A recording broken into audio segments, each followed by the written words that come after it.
Pay $1 to get a dime back. Woo! Adam Curry, John C. Dvorak. It's Sunday, May 12, 2019. This is your award-winning Gitmo Nation Media Assassination episode 1137. This is No Agenda. Dimmed by double-digit dog biscuits and broadcasting live from the frontier of Austin, Texas, capital of the Drone Star State. In the morning, everybody, I'm Adam Curry. And from northern Silicon Valley, where I heard 12/20/19. Maybe it's just me. I'm John C. Dvorak. It's Crackpot and Buzzkill in the morning. Now, what's this about 12/20/19? What? That's what it sounded like you said. What did I say? May 12th, 2019. You said it sounded like 12/20/19. I didn't say Sunday. You know, here's the problem. I can't even hear myself today. What? Huh? Yeah, I've got so many complaints about the feedback from my headphones to the microphone, which is because I can't wear my hearing aids with the headphones. That doesn't work at all. Just putting the audio directly into the hearing aids delivers an ever so slight delay, which is too annoying because it has to go through Bluetooth and all kinds of other crap. Oh, that's interesting.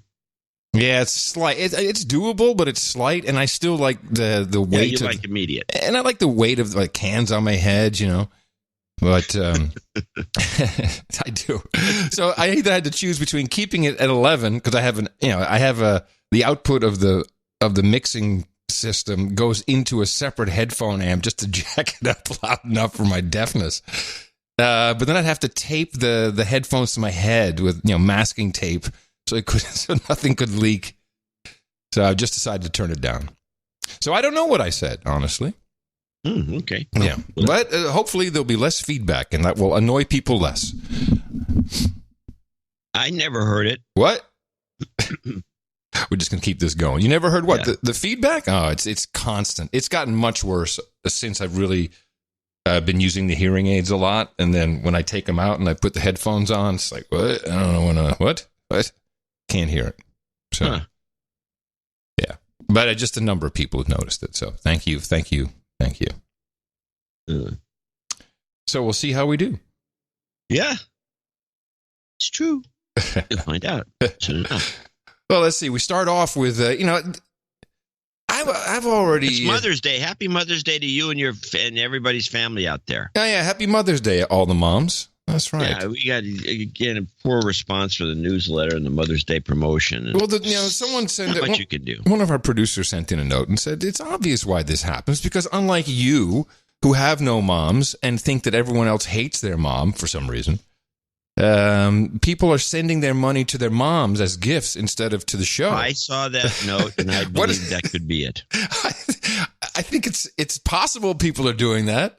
Although I don't know what could be better than a shout out on the best podcast in the universe for mom. Okay, flowers are nice too, but this will be around in some form long forever, after we're all gone. Flowers die. I'm reliably informed. So, okay. Yeah, so happy Mother's Day. We do have some people who want to thank their mom, so we'll be doing that in our donation segments. But one of the highlights of my television year that I always look forward to watching is the European Song Contest, the Eurovision Song Contest, I should say. It seems like every year you talk about this thing. Because I'm always excited about it. I like the songs. I like how all these countries compete. It has nothing to do with Europe. It's the Eurovision. So, Israel won last year. So this year... Whoa. Whoa.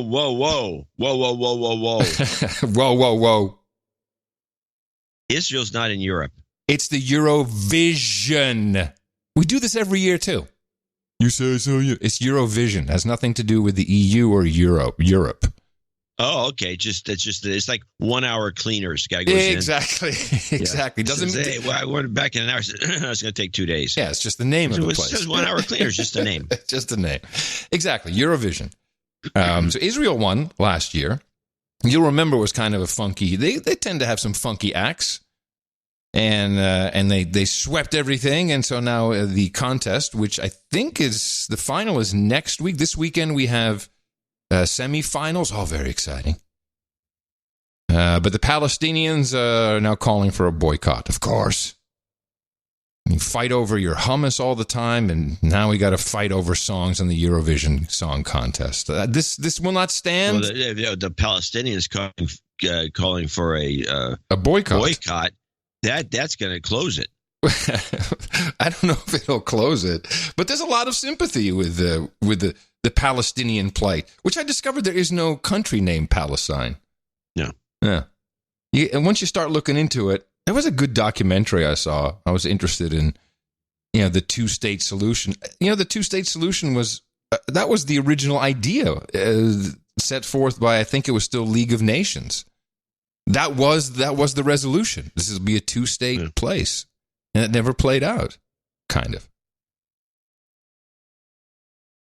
So here we go. Then we have the artists calling for a boycott. Do you ever wonder why some, like PBS, for example, some who believe they're in Europe, they never play this whole event in the U.S. at all? Nobody cares. There is one channel that carries it. It's and the thing about the Eurovision Song Contest, certainly in the Netherlands, but above all in the United Kingdom, who I don't think they've won since Brotherhood of Man did Kisses for Me, which was when I was 8 or 9.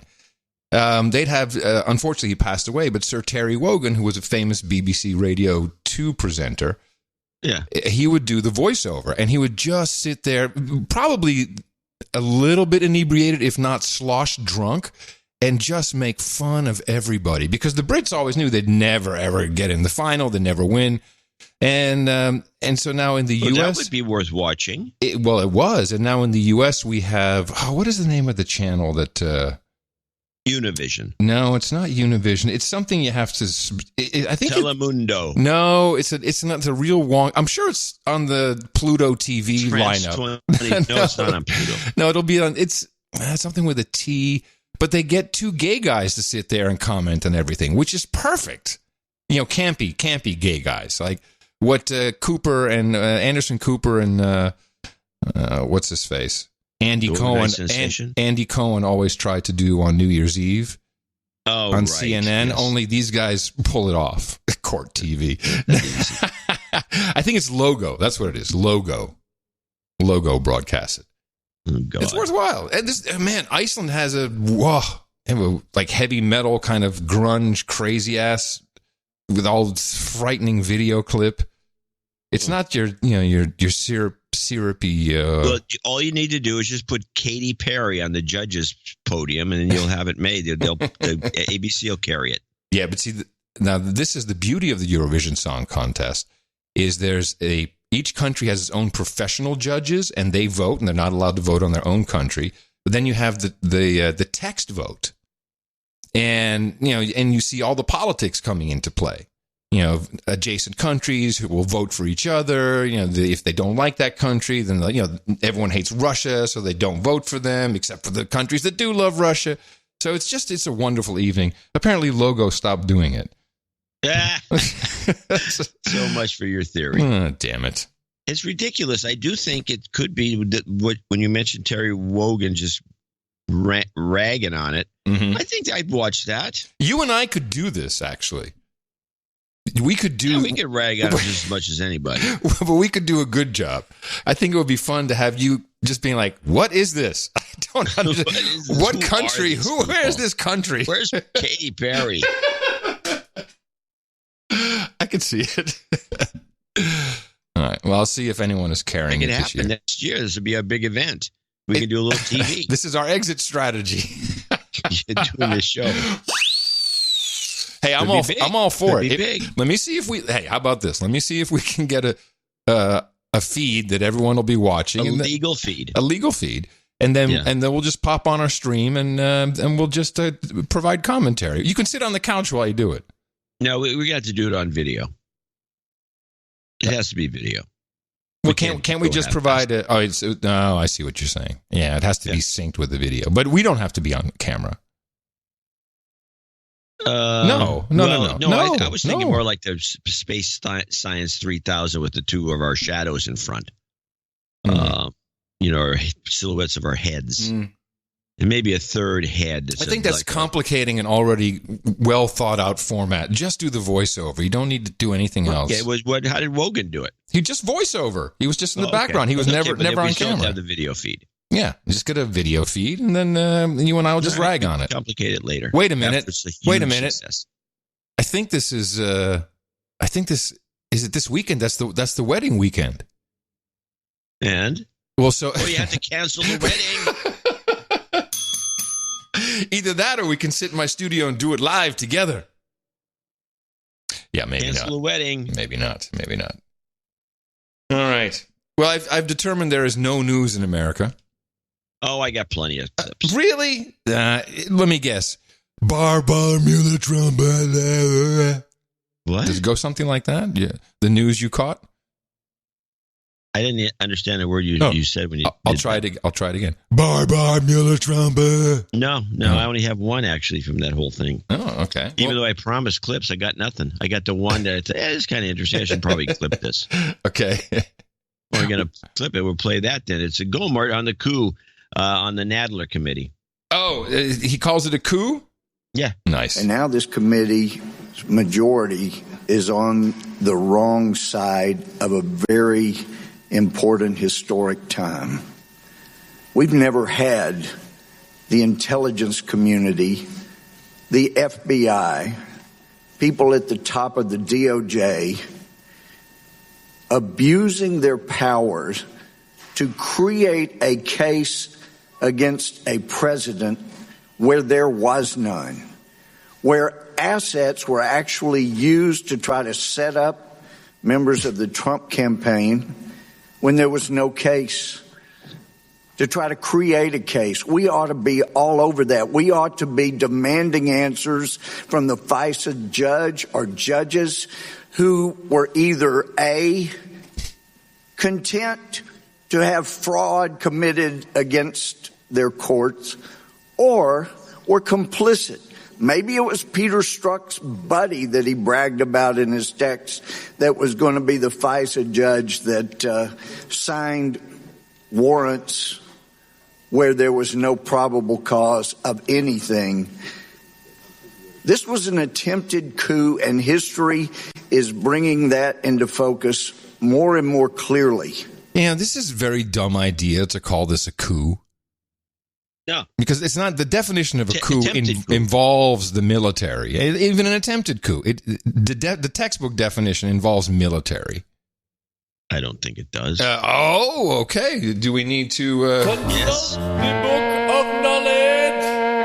Okay. Let's take a look. I can, of course, be wrong because, after all, I'm just a VJ. No, so your coach could be wrong because you're deaf. What? What? It literally is like that a bit. Okay, let's see. Book of Knowledge. What do we have here? Coup. Sudden, violent, and illegal seizure of power from government. So it needs to be sudden, violent, There was no military illegal. mentioned. True. But there has to be violence. So there was soft coup. Look up soft coup. Well, That's non-violent version. Soft coup. Well, I think the coup is still ongoing, if you want to take it in my literal sense, with the military. Bloomberg did an interview with General Kelly. I have no idea why he feels he should be talking at all, but okay. And especially Kelly, the guy that used to be chief of staff? Yeah, Bloomberg. What's he doing? Well, talking. Yeah, what kind of guys are they? What kind of people do we have running the middle? This is what happens when you don't have like a major war and all the kind of lousy players move to the top. So this happened in World War II, where you had all these boneheads running everything, like the head of the Navy and the second NavSec, and the rest of them were all ship after ship was being knocked out on the East Coast by German U-boats, and I don't know, whatever, just an accident.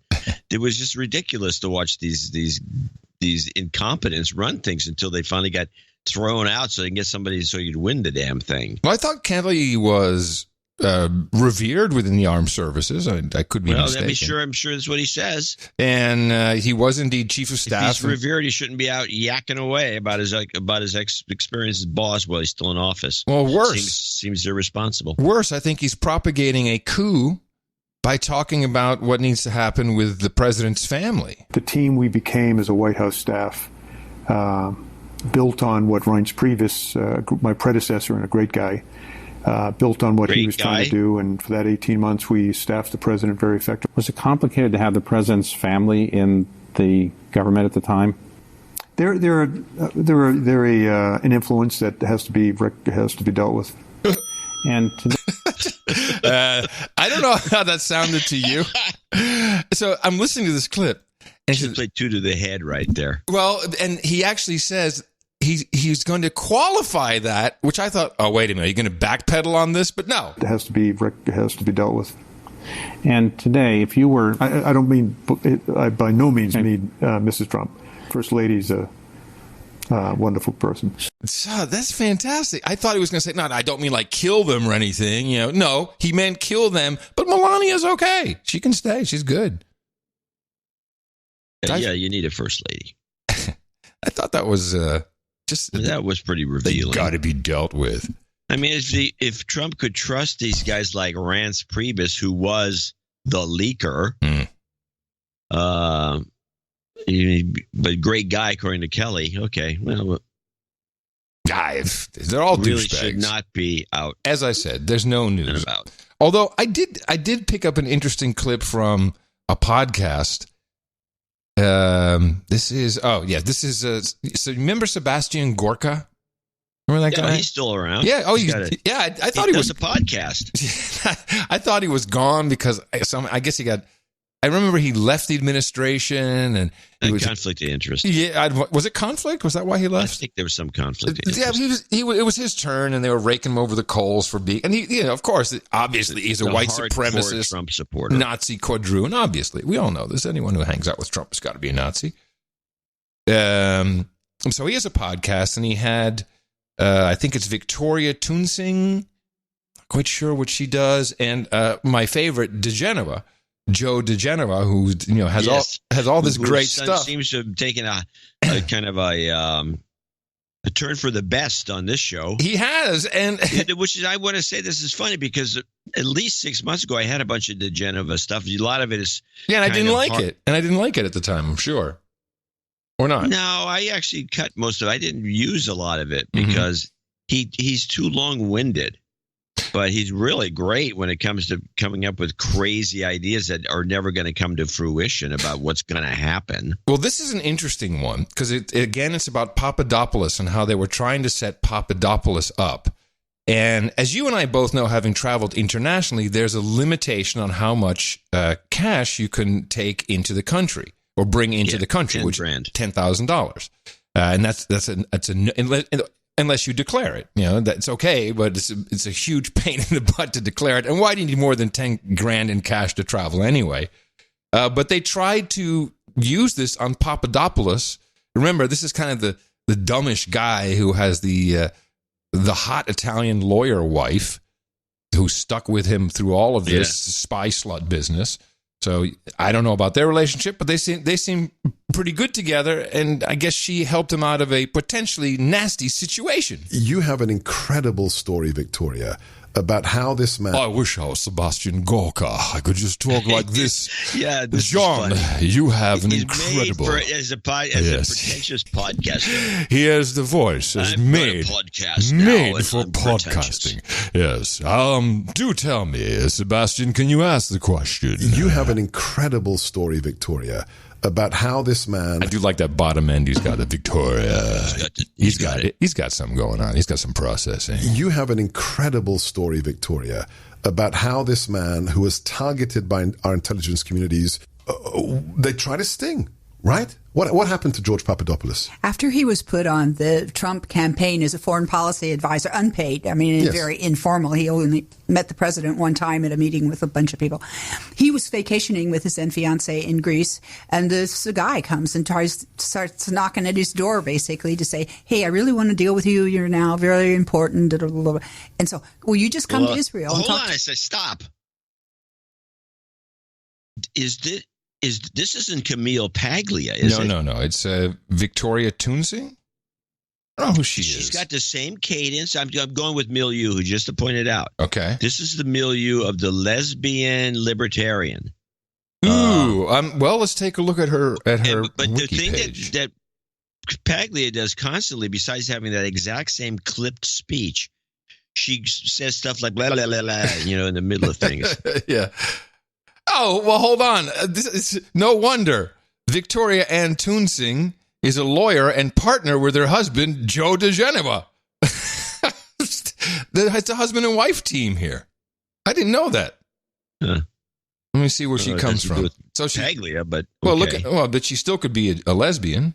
Yeah, could be. If that was your. That's a lesbian libertarian milieu. Doesn't mean you might be in the milieu, but you don't have to be a lesbian. I don't believe. Right. Okay, well, let's continue. Guy comes and starts knocking at his door, basically, to say, hey, I really want to deal with you. You're now very important. And so, you just come to Israel and talk to me about making a deal. And he said, why can't you talk now? Well, no, I need you in Israel. Go to Israel. The guy takes him to his hotel room, and there on the bed is $10,000 in cash in a suitcase. $10,000 in cash. So I'll make it short. Papadopoulos' wife is very smart and says, he says, don't do it. Leave it here. They left it in Greece with his lawyer. He flew back to Dulles, and the second he landed, the FBI surrounded him and started searching everything that he had. And in fact, they already had his baggage from the plane. He couldn't believe that they'd gotten his baggage. It was a complete setup. Of course, there was no $10,000, but they knew that he hadn't declared it when he entered the United States. So they saw he hadn't declared it, so we're going to nab him. They said, we got him now. Put the thumb screws on, and he's going to squeal. And one FBI agent said to him, this is what happens when you work for Donald Trump. Nice. Nice. I believe that's true. I believe that to be true. That's true. It's true. So that was a smart move. By the way, I'd be like, 10 grand? Man, cheap ass. Where's the hookers? 100 grand. 100 grand, and where's the hookers, man? Don't you know how this works? It's inflation. To write some dumb report. So that's the only kind of interesting news in the any collusion files that I've found. What I did find rather fun is I have a little flashback. Do you remember Eric Holder? Do we remember who he is, who he was? You nuts? Of course we do. He's the Fast and Furious guy who was called up for contempt of Congress. Yes, he was held in contempt. That's correct. Eric Holder was the Attorney General, held in contempt. I think it took a while before they actually voted on holding him in contempt of Congress. It didn't make much difference because the local DA at the time, who has to do, if there's going to be any real legal action, he was a staunch Obama supporter, and he wasn't going to go anywhere with it. Yeah, there was a couple other things besides the gun running, which was known as Fast and Furious. There was arresting journalists, spying on journalists. We have such short memories. And the M5M, even shorter, doesn't seem to recall that.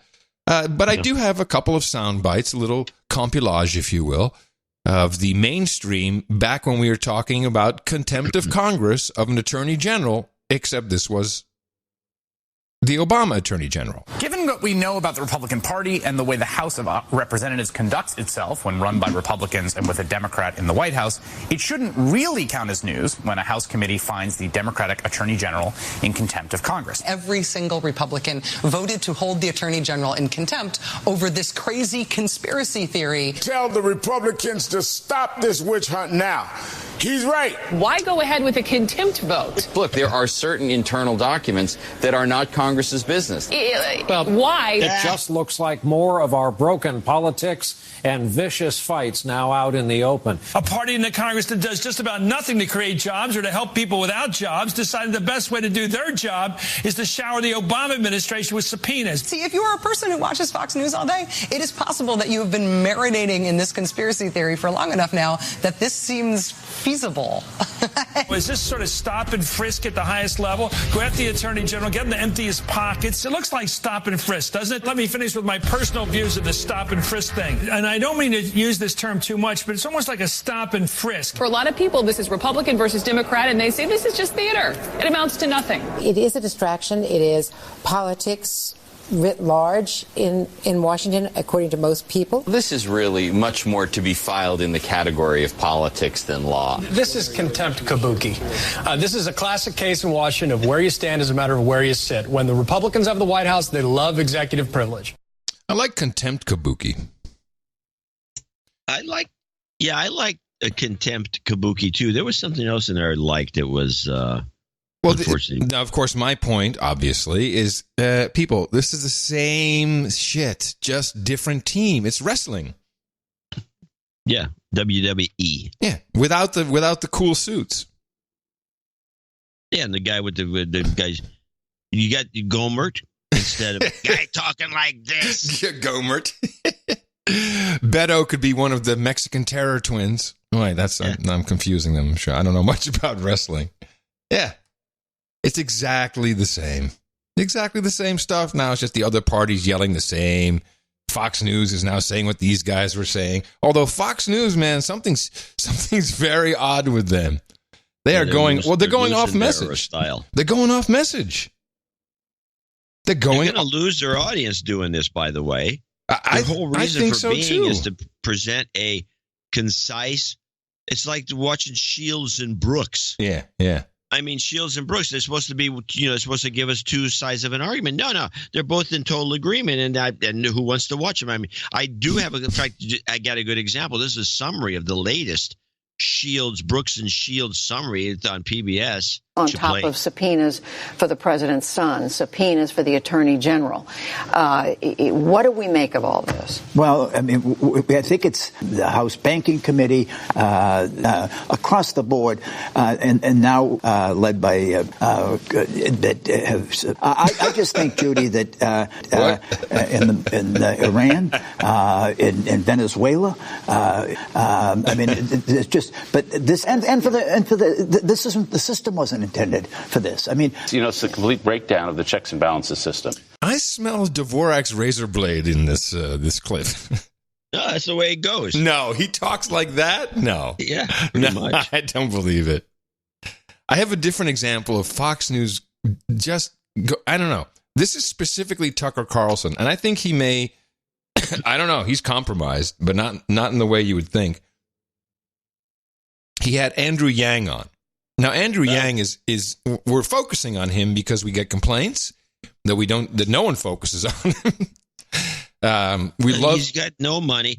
I mean, I'm surprised he gets as much airtime as he does for a guy with no money. Well, we love his PowerPoint idea, the State of the Union on PowerPoint, and that's his slogan for this year. PowerPoint.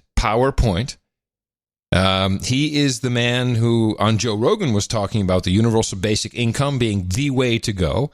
And now he has a new gambit, which he rolled out on Tucker Carlson. It wasn't surprising to hear this from a Democratic primary candidate. It was surprising to hear Tucker Carlson all in on this idea. I have standing in this particular area, having lived in multiple countries with this particular situation. And I thought it was interesting that Fox, again, is moving away from their core message. I don't know if a lot of people in America understand what this is really about or what it really means, but the way it's presented is, I'm curious at best. Yeah, and Amazon's the most egregious example, where they're now soaking up $20 billion in business and causing 30% of American malls and stores to close, and taxpayers are seeing zero in return. So if you look at what other advanced economies have done, they figured this out. They've said, look, we need to have a mechanism in place so that Amazon's going to pay its fair share along with Netflix and Delta and these other companies that are paying zero in taxes. So what they've done is can you guess? Government regulate Amazon? No. It's better. Well, in a way, yeah. Actually, yes, in a way. They've adopted a value-added tax, where then the American people would get stay with it. Tiny slice of every Amazon sale, every Google search, and on and on. And it's very, very hard for companies like Amazon to game their way out of. Well, actually, I'm going to roll that back for a second, because he literally says here. Yeah, let's see. And Delta and these other companies that are paying zero in taxes. So what they've done is they've adopted a value-added tax, where then the American people would get a tiny slice of every Amazon sale, every. No, this is this is a lie. Idea. This is a scam. I'm going to play the whole clip, but a value-added tax. He's saying, the American people will get a piece of that. Yeah, after you pay all of it. So here's his brilliant idea. Let me see, I'm going to pay this value-added tax, and I'll get 10% of it back in services. That sounds like a great deal. No. You pay $1 to get a dime back. Woo! Google search and on, and it's very, very hard for companies like Amazon to game their way out of a value-added tax system. So why don't we have that? It's a great question. Because we're not people stupid. Just listen to it for a second. We could stop it every 10 seconds. Companies like Amazon to game their way out of a value-added tax system. So why don't we have that? It's a great question. People have been advocating for it for quite some time, and my campaign is advocating and championing it right now because we need to wise up to the fact that companies like Amazon are very smart and moving their earnings through places like Ireland, where the American taxpayer will see none of it, whereas a value-added tax will make it impossible for them to sell to us without paying into our society their fair share. As if they're going to be paying that fair share. This is so great the way he's explaining it, and Tucker buys it. So why are you the only candidate who's thinking through what to do about this? Yeah, well, we already answered that question. It gets kind of weird. I think it's weird. Again, all you have to do is look around the world and say other countries, other advanced economies have figured this out. We're the only advanced economy that does not have a value-added tax in place. And we need to make sure that the American people are actually seeing some of the gains from the incredible innovation and value that companies like Amazon and Salesforce and Netflix, all of whom paid zero in taxes last year, are getting away with, really. And they're doing their job, which is to pay as little in taxes as possible. We have to do our job, which is to make it so the American people see our fair share. So does that, just to argue the other side for a second, would that increase... presumably it would increase the cost to American consumers of goods, right? Yes. Well, in some instances, in some cases, the companies will find cost efficiencies or eat part of it. And that's one reason why my campaign wants to take that money that we're getting from the value-added tax and return it to the American people in the form of a dividend, because that's the most direct way that we can actually have the American people benefit. The fear is that even if we do end up increasing the tax rate on some of these companies, that the American people won't benefit from that. Andrew Yang, certainly the most interesting person running for president, and sounds like a great idea to me. I appreciate it. Thanks very much. Great idea. There you go. Great idea. Let's enlighten Mr. Carlson about the value-added tax, which I lived under in the Netherlands and Belgium and the United Kingdom. The value-added tax in the Netherlands when I was there, I think it's either 20 or 21%. And you pay for that much off the top on everything you buy. And it's an added tax, so it's not built in. Yeah, get the word added in there. That's what the thing Tucker should have said. Well, it's, in other words, more taxes. Yes, and you, consumer, you pay for it. And here's the problem with the value-added tax. If you add that, if you start down that road, it'll be, okay, everybody, great idea, 5% value-added tax. And somehow, just like the carbon tax in Scandinavia, it'll come back to you magically. Mm-hmm. All right, so we're paying that. And you know what happens in 2 years? Hey, everybody, we need more money. A little shortfall here. We need to up that value-added tax just a bit. Don't worry, it's really the company's paying for it. Don't you worry about it. It's all good. Bad idea. That's 10%. Then it's 15%. I'm amazed. I'm amazed how he can back this. There's clearly a right-wing, alt-right Nazi quadroon. To me, that Tucker doesn't travel that much. He probably doesn't. I don't. Now that I think about it, I don't know that he's ever talked about any other country. He's may go down to Cancun, and that's about it. Listen, we grew up watching this guy, and he was wearing a bow tie. So you don't travel anywhere if you wear one of those. No, not unless you're a professor and you visiting scholar somewhere. I'm a publisher. I'm a publisher. Yes, I put him up the same level as my, as Christopher Buckley, my ex cousin-in-law, whatever he was. Mm-hmm. He's that kind of guy. Yeah, he was. Oh, that internet, Adam. Who was going to want to read the newspaper on a computer screen? Yes, no one. I have an AOL address, but that's all I'm doing. I'm just keeping it at that. Christopher Buckley, douche. So that is the media landscape. It's changing rapidly, where we have a guy like Yang promoting this, and this sounds like a great idea. That sounds. It's like soccer. Now, I do want to point out, I've had down in my notes, I want to make a prediction. Do you still have a red book? We haven't looked in the red book in a long time. I gave up on it because I realized I can't read my own writing. I think that football... People keep track of these, so you can predict what you want. Okay. I believe that football, let's just call it instead of soccer, football, I think is going to be extremely big on U.S. television, but it will be women's football. There's something about this that, especially our team, the United States team, who are all cute, there's something about this that is going places. That's my prediction. I think we'll see this. Enjoy women's. When I was in Croatia a few years back, we were talking about this, and the Croatians said, well, we understand that football is very popular in the United States, but only amongst women. And there's only women teams. Men don't play it. Isn't our and I said, when they said that, I could have corrected them. I said, no, you're absolutely right. Men do not play soccer, as we call it. Yeah. It's only played by women. And that's just the way it is in our country. It's for women only. Now, we have a really good team, though, don't we? Yeah, world champs. Yeah, we have great women soccer players. Well, I want to promote them. I think we should. I'm looking at the list of, by the way, just to back up a little bit. Look at the list of value-added tax, and remembering it always starts off like at 5 or 10%. Mm-hmm. Right now in Hungary, it's 27%. Geez, I thought they harmonized that. The EU, everyone had to have 20. No, they're all different. Really? Norway is 25%. 25%. 25%. I remember back when I had money in an airplane, it's like, I want new avionics. They said, okay, well, it's going to be, I was like, 8,000 euros or something. Like, wow, it's a lot of money, but okay. Whoa, but there's 21% value-added tax. Like, what? He just threw on 2,000 euros just for, no. It drives you nuts. I'm looking at these other numbers. 25% for the Fargo Islands. This is crazy. I'd like to have our No Agenda logo on the team uniform. That'd be cool.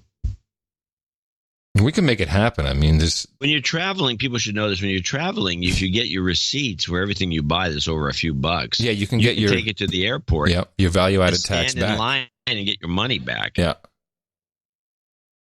Yes. Which is not always convenient. No, it's not always convenient, and the people who are sitting there are also they're mean. Especially the people in France. I think I bought a pair of glasses in France because I broke my glasses, got a new pair, and I went to retrieve the VAT, and they're just mean and rude. But you went in France? That's a shocker. Yeah, I know. Well, who would have thunk it? It's crazy. Okay, so now Yang is off my list of anyone even worthwhile. Anytime anyone brings up the value-added tax, and especially when they throw the bull crap at you like he did, which is just all advanced economies use the value-added tax. Yeah, the smart ones have it. Yeah. Yeah, because mind you, that that VAT also gets tacked on to medical costs, medical procedures. Oh yeah, it's added. It's value. It's added. And where's the value? Yeah. I like this value added tax. Yeah, it really should be just called an added tax. Yes, the dummy tax. So here's a thing I picked up from one of the networks. Just a kind of a rundown. They really do want Biden to run. They think he can win. Yeah. And so here's a classic rundown, a Biden rundown of what's going on with Biden. And who's this from? Which outlet? It's I forgot to write it down, but there goes the Zephyr. It's one of the an extra car today. One of the networks. From the minute Joe Biden sets foot onto the campaign trail, he is the person to beat. The question is whether one of these 19 other candidates emerges as his chief adversary, or whether his biggest obstacle will be Joe Biden himself. The Taoiseach knows a lot about it. His mom lived in Long Island for 10 years or so. God rest her soul. And although your mom's still alive as your dad passed. God bless her soul. He is now the front runner because he is a household name. They put one foot in front of the other. They keep going. That's the unbreakable spirit of the people of America. And also, he brings a much broader set of policy experiences to the table than really any other candidate. I believe we have so botched this policy, so botched the opportunities to move on the Sandinista government. The SNL scandal, we need not tell anyone, is the biggest white-collar rip-off in this nation's history. Judge, if I look only at what you've said and written as used to happen in the past, I would have to vote no. For all the respect that he is given as the elder statesman, if you look back at Joe Biden's previous races, his 1988 bid flamed out in the middle of a plagiarism scandal. In 2008, he won exactly 4% of the vote in the Iowa caucuses.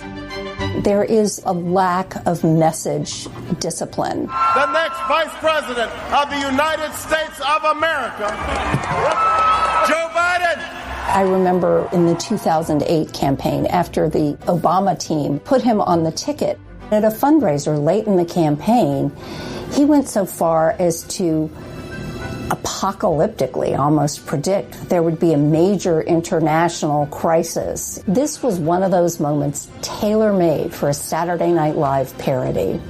Mark my words, if you take away nothing else from what I say here today, or indeed in this entire campaign, remember this: if Barack Obama is elected, we will have a crisis. Yeah, I'll give Joe Biden credit for one thing. He dragged Hillary Clinton and Barack Obama into a same-sex marriage. Do you remember that? No. Yes, it was. Obama was going to come out and announce the policy on maybe a Monday or Tuesday, and then on some interview. But it was a problem because he was basically the guy that on an interview, I mean, it was with Robin, I think, from Good Morning America. Robin, is that who it was? And he said, "Oh no, I think same-sex marriage should be okay." And he just went all in on it, which we had, and this was shocking at the time. No one had heard of what are you? This is from the White House, and then Obama and Hillary, they immediately had to kind of jump on and say, "Oh yes, we've changed our views on this." And that was Joe Biden who dragged them into that by basically jumping into the announcement, which he wasn't even supposed to do in the first place. Yeah, he does a lot of that. Yeah. I consider that bumbling. Well, he plays it off as bumbling. I think he's a lot smarter than we might give him credit for in that regard. Well, that's a possibility. But Gates, the guy who used to be in the CIA and whatever, and he was in the various staffs of the Obama administration, who wrote this book, if you recall, pretty much about the Obama administration, said everything Biden did was everything he did was wrong. Well, the only reason why he's being pegged up on top right now is because he's got the money. When you raise $700,000 in one night, then the news media is like, "Hey, Joe, hey, how you doing? Let's do another interview so you can buy some ads." It's their money. They see that as their money. Yeah, who's got the money? Biden's, it's our money. Let's go get that money. And then they go and, Monday. Yes, Monday night. Watch what happens with, man, are you okay? I'm having a lozenge. Okay. Humberto is going to reintroduce himself. I'm reading from the Associated Press. O'Rourke plans to step up his national media appearances after skipping most of that kind of exposure in recent months. He is scheduled to appear on MSNBC's Rachel Maddow show on Monday night and ABC's The View the next day. O'Rourke acknowledges he struggled to find his presidential campaign footing. Sounds like he struggled to find a good booker.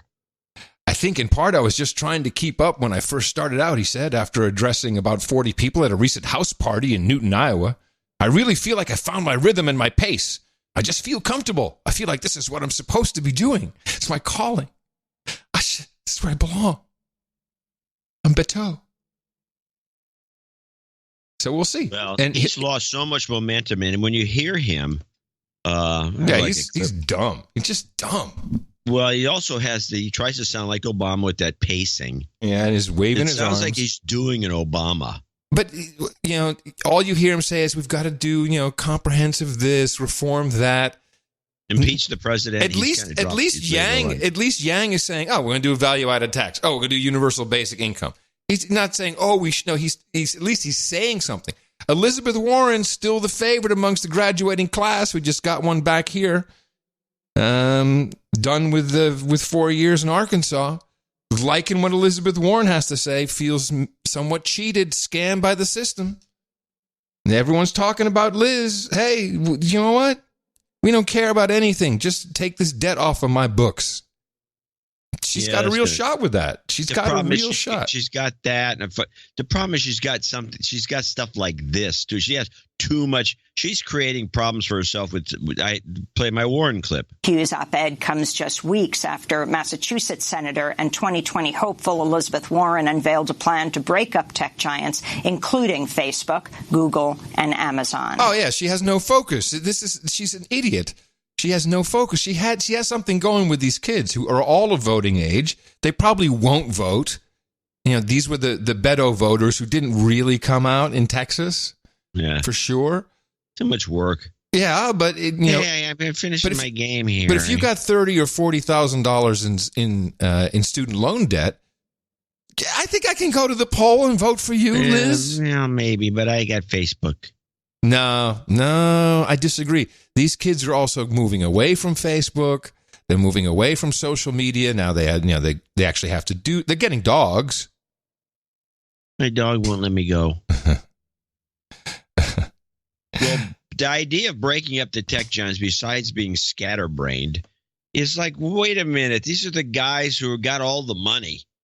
And you're gonna, so you're gonna bust up Amazon. Jeff Bezos owns the Washington Post. Hello, knock, knock.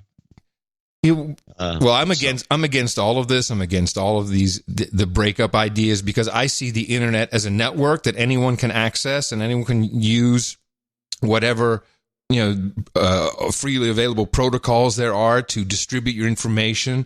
Now, I don't think necessarily Facebook and Twitter and Instagram are the internet.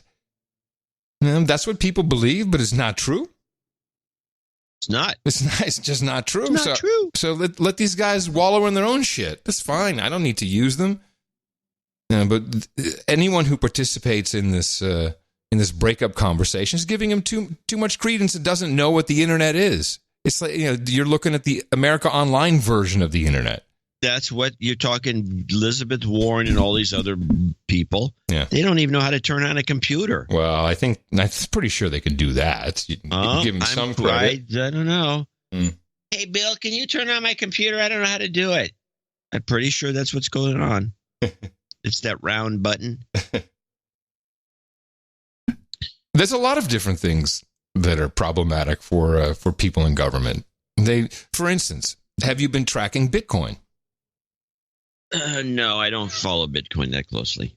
Well, going back to, I think, November last year, the prices dropped from around $6,300 down to a low of just above $3,000. Right. And now, much I know. And if you look today, I can look right now, but last I checked, it was over 7,000. And if you've ever looked at a stock chart, it looks like the longest bear trap I've ever seen in my life. Yeah, and that's actually down a bit now, so it's 68. But it was up to it's up as high as almost 7,400, which is higher than it was when the drop happened. And this is causing concern for a lot of people, certainly in government. This is Congressman Sherman. And he has only one way to go for this. I look for colleagues to join with me in introducing a bill to outlaw cryptocurrency purchases by Americans so that we nip this in the bud, in part because... I love to nip it in the bud. Hello, 10 years. 10 years. Hey, there's something to this Bitcoin shit. We should nip that in the bud. Let me write up a bill for y'all. In part because not an awful lot of our international power comes from the fact that the dollar is the standard unit. of international finance and transactions. Clearing through the New York Fed is critical for major oil and other. I'm just going to interrupt him. Then I'll play that bit again. What he's saying is true, although it may sound very, very unbelievable to most. When you transact money, I think even if you go from, let's say, the Netherlands to Germany, I believe it still eventually goes through the SWIFT clearing system, or they may be using the full European system. But the SWIFT American banking system has fought very long and hard to make sure all money transactions go through our system, through the Fed system, all of them. Certainly when we're talking about dollar purchases. But, this guy's really just laying it out as to why this is a problem because of, what interests we have. And I think it greatly explains. Sounds like a problem to me. To me, it sounds like this is exactly why Bitcoin needs to exist.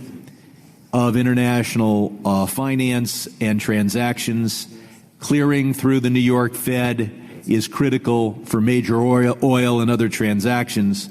And it is the announced purpose of the supporters of cryptocurrency to take that power away from us, to put us in a position where the most significant sanctions we have on Iran, for example, would become irrelevant.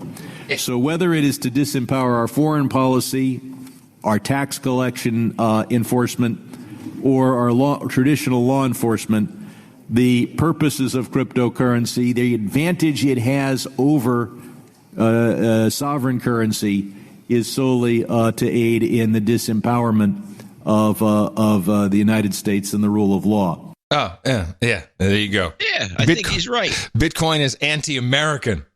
Yeah. It's true. I'm all for it, I have to say. I'm all for it. I think it's great. We deserve a little competition on our dollar. Yeah, we're going to get it from the Chinese. Come on. Yeah, we certainly are. Well, how are the Chinese? Now, do you guys, you can track that over DH Unplugged. They got their increased tax tariff. Yeah. Or import it's tariff. It's impossible to really track them because they lie. The Chinese? Yeah. Well, what are they lying about? They lie about their numbers. You don't know what the hell's going on with them. Uh-huh. Someone sent me this, for all you can say about him, Trump has been extremely consistent throughout the years prior to his presidency with the same talking points going back to Oprah's show in the late 80s, early 90s. And here he is addressing a crowd in 2011. Was he running in somewhere around that time? He was just making noise about Obama, wasn't he? 2011 about birth certificate. Well, he was running in the year 2000, right? But not 2011. He was just making noise. He's always running. He's always promoting his show and running. Yes. So here he is addressing a crowd specifically about taxing China and how to tax China and how to present it. I see what China's doing. I'll give you a little China story also. China, I said the other day, very, very hard to buy anything outside of China. Oh, certain other countries also, but China's, the one. And I said, somebody said, well, what would you do? What can you do? So easy. I drop a 25% tax on China. And I said to somebody that is really the messenger. The messenger is important. I could have one man say, we're going to tax you 25%. And I could say another, listen, you motherfuckers, we're going to tax you 25%. I guess he chose for the second way of doing it. Jeez. They're responding poorly, I understand. The Chinese? Yeah. They don't like it. Yeah, they don't like to be intimidated. But you know what I'm reading everywhere is, oh, okay, fine. You order the stuff and it gets shipped from Vietnam. They're just kind of using Vietnam as a PO box now. Well, I haven't heard this. Where'd you get this? Oh, I've read it everywhere. Have you gotten anything from Vietnam? I have also received. This is what tipped me off to it. I used to buy art from both China and Vietnam. Mm-hmm. And different shops that did all kinds of custom, and it was just some fabulous artists in those areas, especially Vietnam. They got a lot of. It's very artsy. If you go to visit the country, you go, holy mackerel. Mm-hmm. And I noticed the one thing I noticed the most was that FedEx and whoever else it was had some deal. So it was pretty much everything coming out of China was free shipping, or it was $1. Mm-hmm. And I was always befuddled by this because the same products out of Vietnam would cost like $30 in shipping minimum. And it was just seemed to me that how does China doing this deal with FedEx or whoever it was, UPS, all of them? They're all giving China this huge deal, or the Chinese were eating the price. I don't know what was going on, but I thought there's some moment of corruption. Well, we ordered when we moved in, we ordered a chair from West Elm, the company West Elm. And we've ordered from them before, and as with pretty much all furniture, it comes from China. But this time, because we've ordered from them in the past, this time it showed up, huge box, large print, made in Vietnam. Don't think it's China, it's made in Vietnam. No, it doesn't say made in China on the chair itself, but I'm pretty, and then I started looking into it, and I'm seeing they're either doing subsidiary deals with factories, but basically using Vietnam as a P.O. box. No, I don't think so. I think it was made in Vietnam. Okay. Could be. I'm just saying we used to get from the same company. It would be shipped from China. The Chinese have been notorious for moving their It's funny. The Taiwanese moved their manufacturing to China. The Chinese got swamped, and it's been a known fact that they've been outsourcing. China's been outsourcing to Vietnam and India. Okay. Well, that makes sense then. And so I would say this: the product will be better. Yes, it probably will. Yeah, they know what they're doing over there. Yeah, are outstanding quality. Yes, it's a very interesting country. They like 98. Their literacy rate in Vietnam is higher than we have. It's like 98.5% of the country is literate. Huh. It's a very interesting place. Huh. Okay, onward. Yeah. I don't know if that's doing anything, but it's not going to probably. I don't know what we're going to do about China. Here's an interesting what we're going to do is what we've been doing is cut them off at the pass, thwart them everywhere we can, mess up countries where they want to have a foothold for their Belt and Road strategy, and screw Venezuela in the process. No. Which brings me to Venezuela. I'm sorry, I have a China-Venezuela. Venezuela, go with Venezuela. Yes, I do. I have 3 things from Venezuela. This is from NPR. And I have one. Let's play yours first. What do you got? Well, mine is about the local protest. Code Pink. Yeah. And all the rest of the Democracy Now! And everybody, they're all pro-Maduro. For some reason, I don't know what. And Code Pink is even protested Obama a lot. They protest everything. Everybody, yeah. But they love Maduro, so they're protesting. I think you can hire them for anything, so just highest bidder, isn't it? Guaido people in and move the real Venezuelans out, if you want to call them real Venezuelans, as if Guaido isn't. But let's play protests and weirdness at the Venezuelan embassy. Democracy Now! In Washington, D.C., authorities cut off water and electricity to Venezuela's embassy as activists with Code Pink and other organizations continue around-the-clock occupation in order to prevent a takeover of the building by Venezuela's U.S.-backed opposition. The activists entered the embassy in late April at the invitation of Venezuela's government. Opposition groups led by Juan Guaido and backed by the Trump administration have pledged to take over the building. So far, police and Secret Service agents have arrested 9 activists, including Jerry Condon, a 72-year-old Vietnam War veteran, and the president of Veterans for Peace, who was violently tackled and pressed to the pavement Wednesday by 5 officers after he tried to bring food to protesters occupying the embassy. Condon was left bleeding from the head and needed medical treatment. He's been charged with throwing a missile, resisting arrest, and assaulting police officers as he attempted to get food inside the building. Did not report it on mainstream, of course. No, well, of course not. This just in from one of our lawyers within the Value for Value network. I have been advised, and I can confirm that he's the real deal. I've been advised by clients who buy from China as follows. The manufacturers are moving to Vietnam from China, but the P.O. box scam is being perpetrated in Malaysia. So that's how they're rolling. Okay. Malaysia. So look for some problems in Malaysia. What can we stir up in Malaysia? Because that's what it seems to be. We just want to thwart the Chinese. This is Undersecretary of State Tom Shannon on NPR.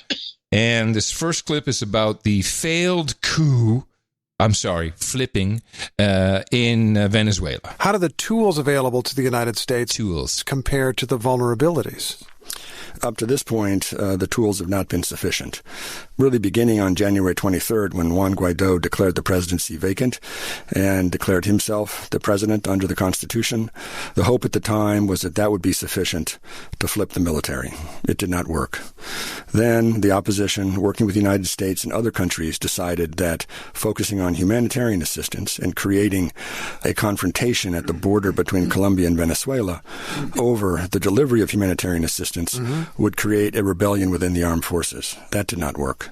Then the administration decided that sanctioning the state-run oil company, PDVSA, and effectively sending a clear signal to the armed forces that revenues would be cut off and their access to the Venezuelan gravy train would end, would convince the military to flip.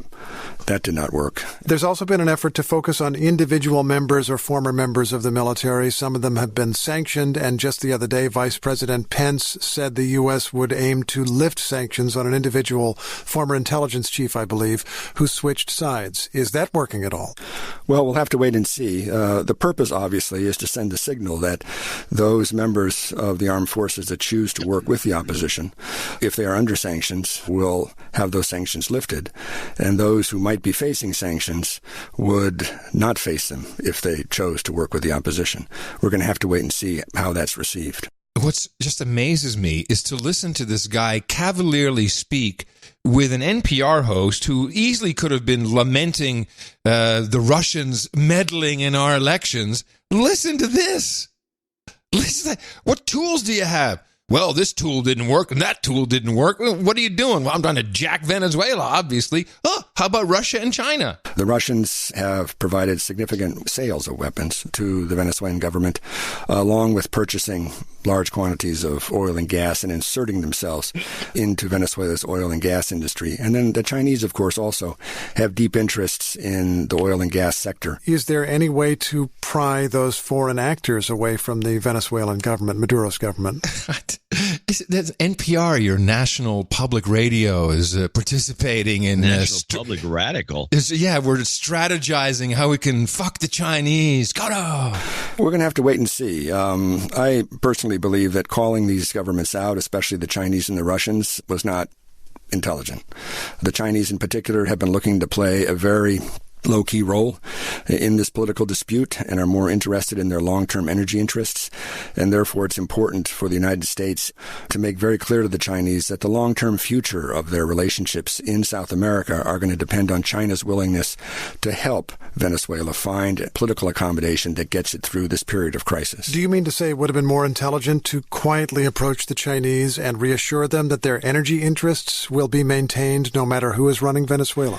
Yes, but also to make clear that countries who have China as a number one trading partner, like Brazil, like Argentina, like Chile, like Peru, want to maintain that relationship. But in order to do so, that the Chinese need to understand that by financing the Maduro government, they are actually creating problems inside of South America, especially the outflow of refugees from Venezuela, that are seriously affecting the stability of countries like Colombia, Peru, Ecuador, Chile, and Brazil. Yeah. There you go. That's what we're doing. That's you don't need to know anything else. We are all over it. Who is that guy? That is the Undersecretary of State Tom Shannon. As Shannon speaketh too much, me thinketh. He's just way out there. Oh yeah, no problem. Yeah, this one getting some other tools. I thought that was I agree with you. What is this? What is the point of this? Well, this is not like disinformation or some sort of he's just giving a briefing, misleading or anything. You go on NPR and just explain the strategies. And this makes no sense. To a T? That must be the way the Department of State is being run these days.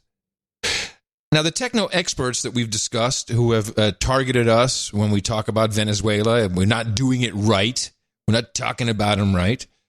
I'm starting to see some patterns here, as there's some young Venezuelan kids, and I say kids in the 20 to 24, 25-year-old range, who put together a video specifically meant for Alexandria Ocasio-Cortez, who, as we know, is all in on Maduro's regime and the socialist country of Venezuela. At least that's the way it's portrayed in the M5M. And then this video appears. I'm going to play a little bit of it first. You get the idea. Let me tell you something, Alexandria Ocasio-Cortez. I want to tell you something. El socialismo no funciona. El socialismo no funciona. My name is Jose. I'm 21 years old. I am Samuel Machado. I'm 22 years old. I fled real socialism. Me and my family fled real socialism. Alexandria Ocasio-Cortez. Alexia Ocasio-Cortez. You're a liar. You are a liar. You don't know what you're talking about. You're clueless. You have never gone through socialism, so you preach it like you do. America will never be a socialist country. America will never be a socialist country.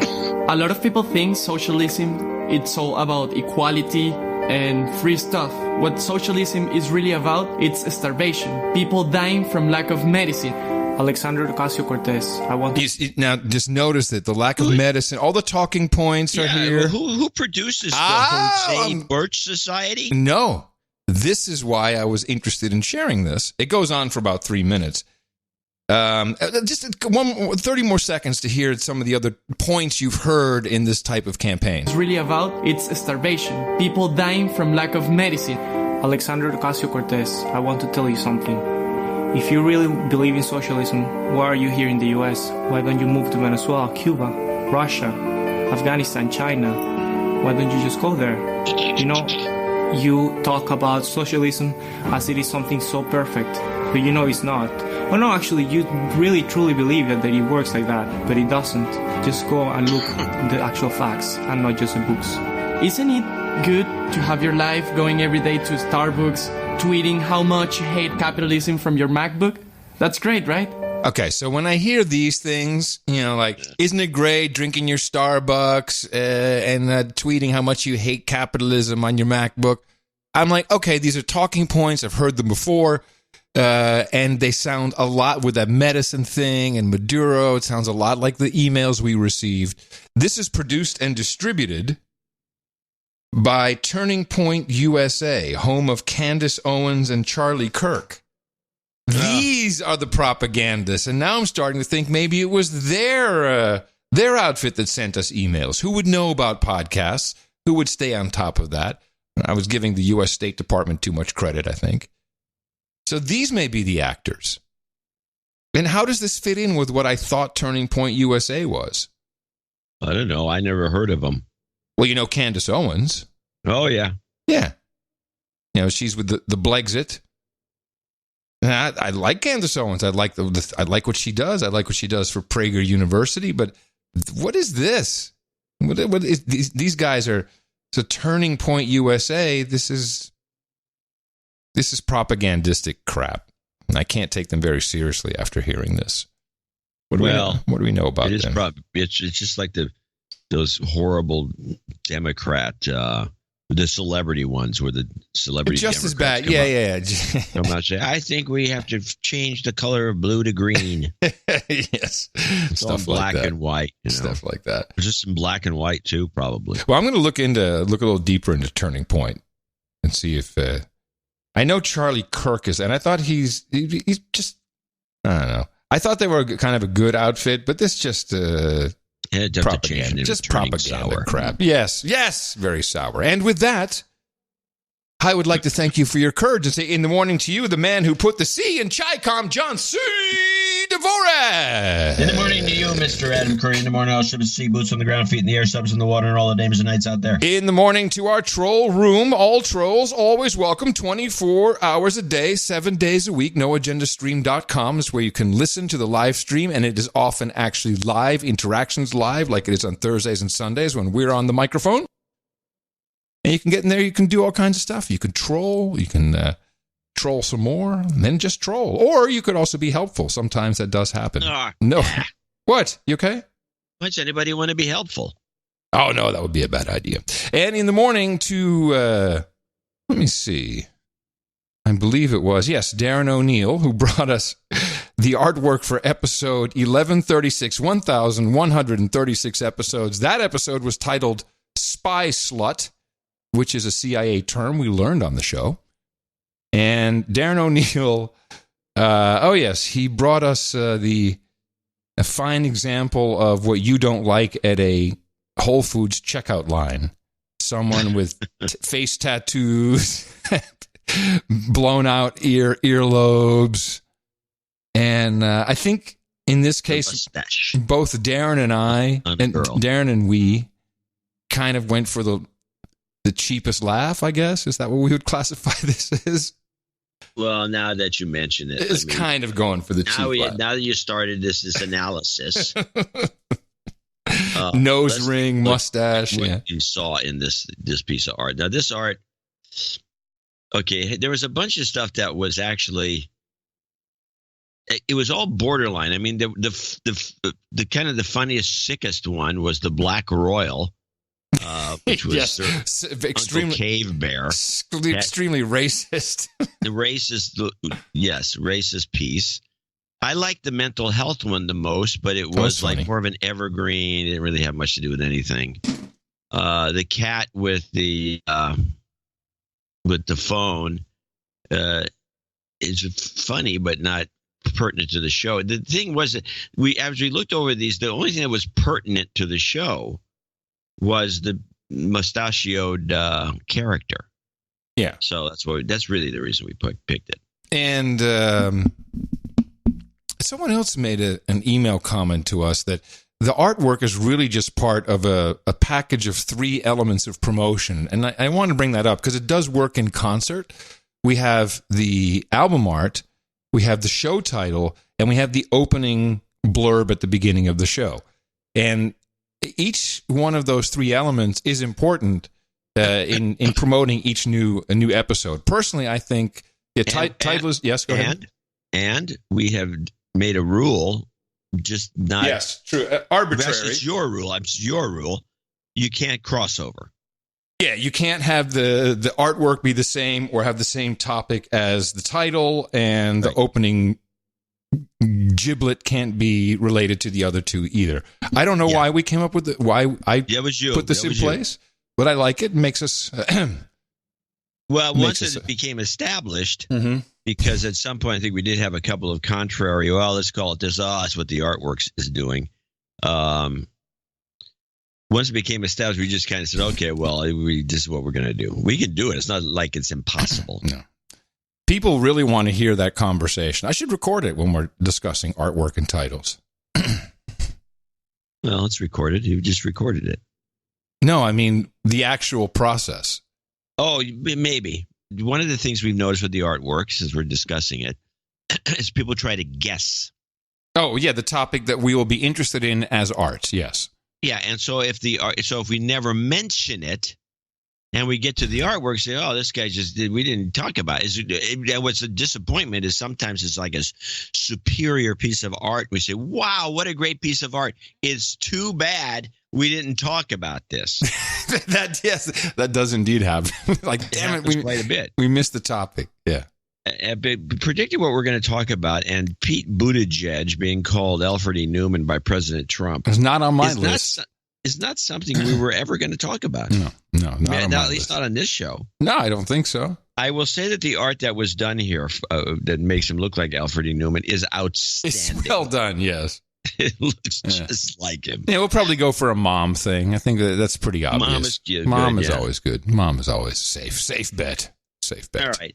So let's get to our donations here. Yes, this is our value for value system. You listen, you determine if you got any value out of the show. If so, kick it back.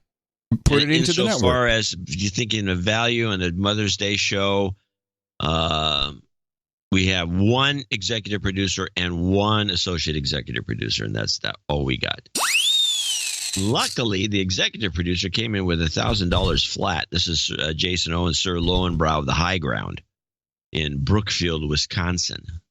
And he came in with $1,000 and said, ITM gentlemen, thank you for your continued diligence in the value for value model. I've been listening to the show for many of your Earth years.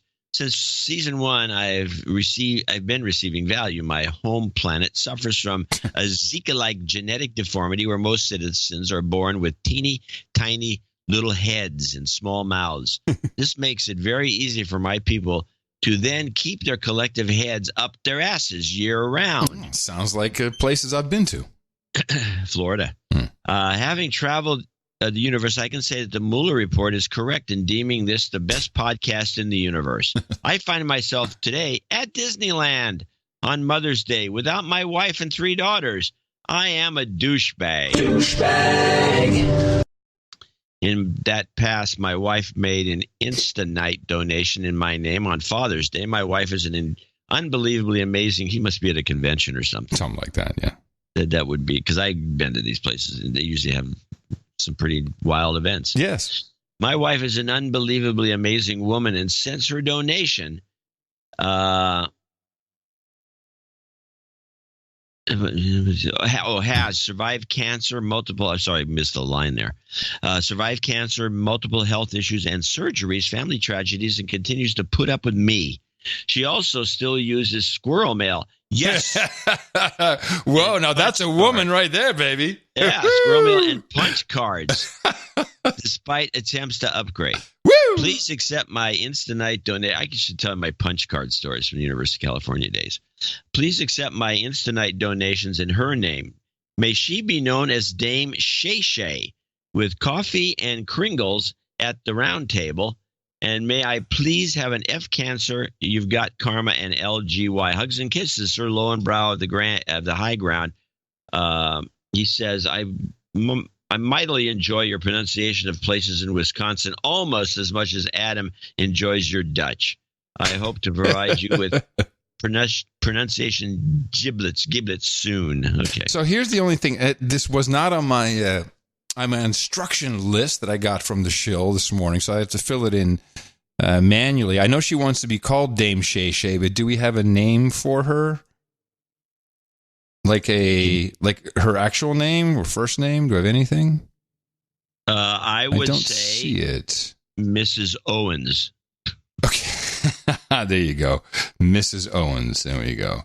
Mrs. Owens becomes Dame Shay Shay, and she needs coffee and Kringle at the round table. Yeah, we got that covered for you, so we'll give you an LGY. Of course, we'll see Mrs. Owens at the round table later on.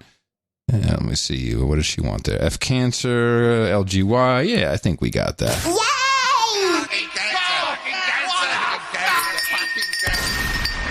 You've got karma. Alrighty. And our associate executive producer, Sarah Butterick in Beaver Creek, Ohio, 21427. And she says, first and foremost, I'd like a thorough de-douching. Okay. Thorough. You've been de-douched. Yep, we got all the cracks with that one. Secondly, I'd like to give a shout out to my smoking hot husband, Sir Ladyfingers, Baron of the Miami Valley. May 12th is our first wedding anniversary. Aww. At one point, he said he wasn't sure he would marry someone who wasn't working on her damehood. Better late than never, I guess. It's a good start. Thank you both for the brilliant twice-weekly media deconstruction. You keep us wacky millennials sane. Love and light, Sarah Butterick. And happy anniversary. Yes, love and light to you. She wants We're All Gonna Die. That's true. And a goat scream. I'll combine that with the karma. We're all gonna die. That's true. You've got karma. And that was it. And those are our people, our associate executive producer and executive producer for show 1137. Yes, well, both of you have a very valuable credit, which you can use anywhere credits are recognized, and we suggest you do just that. Now, especially for Sir Lowenbrow, and he gave his donation to his missus, who will be a dame. I mean, that's something you might want to consider putting out there, that you're a dame of the No Agenda Roundtable. It's no small feat. FEAT. No. And most of the dames have small feet, which is true. Yes, it's odd. Yeah. Yes. Thank you. Well, thank you, Sir Lowenbrow and Sarah Butterick, both of you, for being our executive and associate executive producers of the No Agenda Show. We like to do it just like Hollywood, give those credits up front and early, but we will be thanking everybody $50 and above later on. And please remember that we're here as a service. All you have to do is keep us going. Go to Dvorak.org/NA. And you too can continue the deconstruction. Like, who else knows what's going on in Venezuela? Our formula is this. We go out, we hit people in the mouth. Order! Order! Yay! Shut up, slave. European Parliament elections are coming up. And it's very odd because due to the lag of Brexit, the European parties are in, and they can vote on European representation since breakfast is not yet done. The European Union, and just explaining this is kind of complicated, but I think it's interesting to do it without the visuals because the European Union had a little cartoon to explain exactly how it works. Do you know how these European Parliament elections work? I'd be remiss if I said I absolutely knew, but I don't. Well, I find it to be rather confusing. I'm sure. I mean, somehow Farage gets in is all I know. That's the end of the day. Farage is in. This year's European elections. It's a big deal. I love this kind of Eurocentric British accent. It's very different from what you hear in the UK. It's very different than a real British accent. Yeah, it is. It's very Eurocentric. Oddly popish. Yeah, they got a whole room full of these people in Brussels who do nothing but these voiceovers. But it's not simple. Not. To help you get your head around them, we've put together this handy explainer. Confusingly, different parts of the EU use different voting systems, but all are some form of proportional representation. Some vote for parties who have selected a fixed list of candidates to appear on the ballot paper. Other countries have more open lists where voters choose a party or indicate who is their favourite candidate. Here, electors choose as many candidates as they like and number them by preference. Turnout at EU elections has dropped from 62% to 42% over the last 4 decades. Because you made it so easy, that's why. That's despite a handful of countries, including Belgium, Greece and Bulgaria, where voting is compulsory. MEPs are elected to represent geographical areas, regions in some countries like Italy, while in others, such as Germany, they have the whole country as their constituency. The number each country gets is proportional to its population. Now, this is kind of interesting. When you hear the difference, and it's pretty much the way our House of Representatives works, except they don't have the concept of a Senate with some equal power. So here it's just whoever's the biggest rules. Germany, the most populous, will get 96 MEPs for its 82.8 million people, while tiny Malta, with 475,000 people, has just 6. They will serve a 5-year term, 2019 to 2024, and spend their time between European parliaments in Strasbourg and Brussels. They pass EU laws and approve its budget, along with the European Council. MEPs, while representing countries or regions, sit in transnational groups in the parliament according to political ideology. For example, there are groupings to represent the centre-right, socialists, Greens, and others for Eurosceptics. MEPs also help choose the president of the European Commission. The largest political grouping after May's election has the strongest mandate to have its choice head up the Commission. The European Council, comprising chiefs of EU countries, first votes on a nominee chosen after taking into account the election result. If they approve the candidate, it goes to the European Parliament, where he or she must get the support of a majority of MEPs. This is so convoluted. I don't think anyone. Crazy. I don't think anyone in Europe. It's like what? Your eyes glaze over, man. Yeah, I did. I still don't understand it. Especially with that background music. Is that meant to make me feel calm while trying to comprehend? So everyone has a different system. Everyone does it differently. Then you throw a whole bunch of people out there, and then those people then go and determine who which could be a totally rando. They could bring in to be the president of the European Parliament. Yeah. And then you get the... good luck. Every country and every union gets the government she deserves, and you're getting all. But it's not really the government. No. It's a scam. So as I'm looking around, since there's no news in America, at least I didn't feel anything really that newsworthy, I wound up watching Euronews. And Euronews had a number of stories about Samos, the island of Samos, which is a Greek island. But it's an odd one because it's so far off the coast of Greece, it is actually very close to Turkey. And, you could hop a little boat to get from the coast of Turkey to this Greek island. And what has happened is Samos has been used as a parking place for migrants who want to come into Europe and are just being held there because the European Union is like, we've got enough people. And remember, they kind of closed some borders here and there and whatever. Don't look at Greece. Greece really doesn't count because, they got no money. We don't care about them. So Greece is pretty much the dumping site of the EU. And they had, well, I'm going to play the first piece here about what's happening and the numbers of what's taking place. And then there was a 20-minute piece, which I pulled one little specific piece out of. Here's the basic story of Samos, talking to a person who set up a community center for these thousands of refugees living in a tent city with no sanitation, no garbage disposal, no sanitation, and no toilets. Zero toilets. The situation hasn't improved in any way. Right now, there's over 3,300 people on Samos. The capacity of the camp is 650. The delays on the asylum procedures are extremely long. We've seen recently people getting interview dates for 2022, even someone for 2023 for their appeal, which is... Yeah, so they're sitting in, and these are UN, UNICEF, actually, it says on the side, UNICEF tents, and no toilets, anywhere? no. The people are just pooping on the perimeter. And they're next to farmlands and all kinds of stuff like this. And these people are saying, I've been here for 8 months. I can't live here for another year and a half before I get my asylum hearing. So I'm going to go crazy. And of course, there's all kinds of crime now taking place. Incredibly long. This is having people waiting for such a long period of time without any clear information, without knowing what's going to happen with them, without having a proper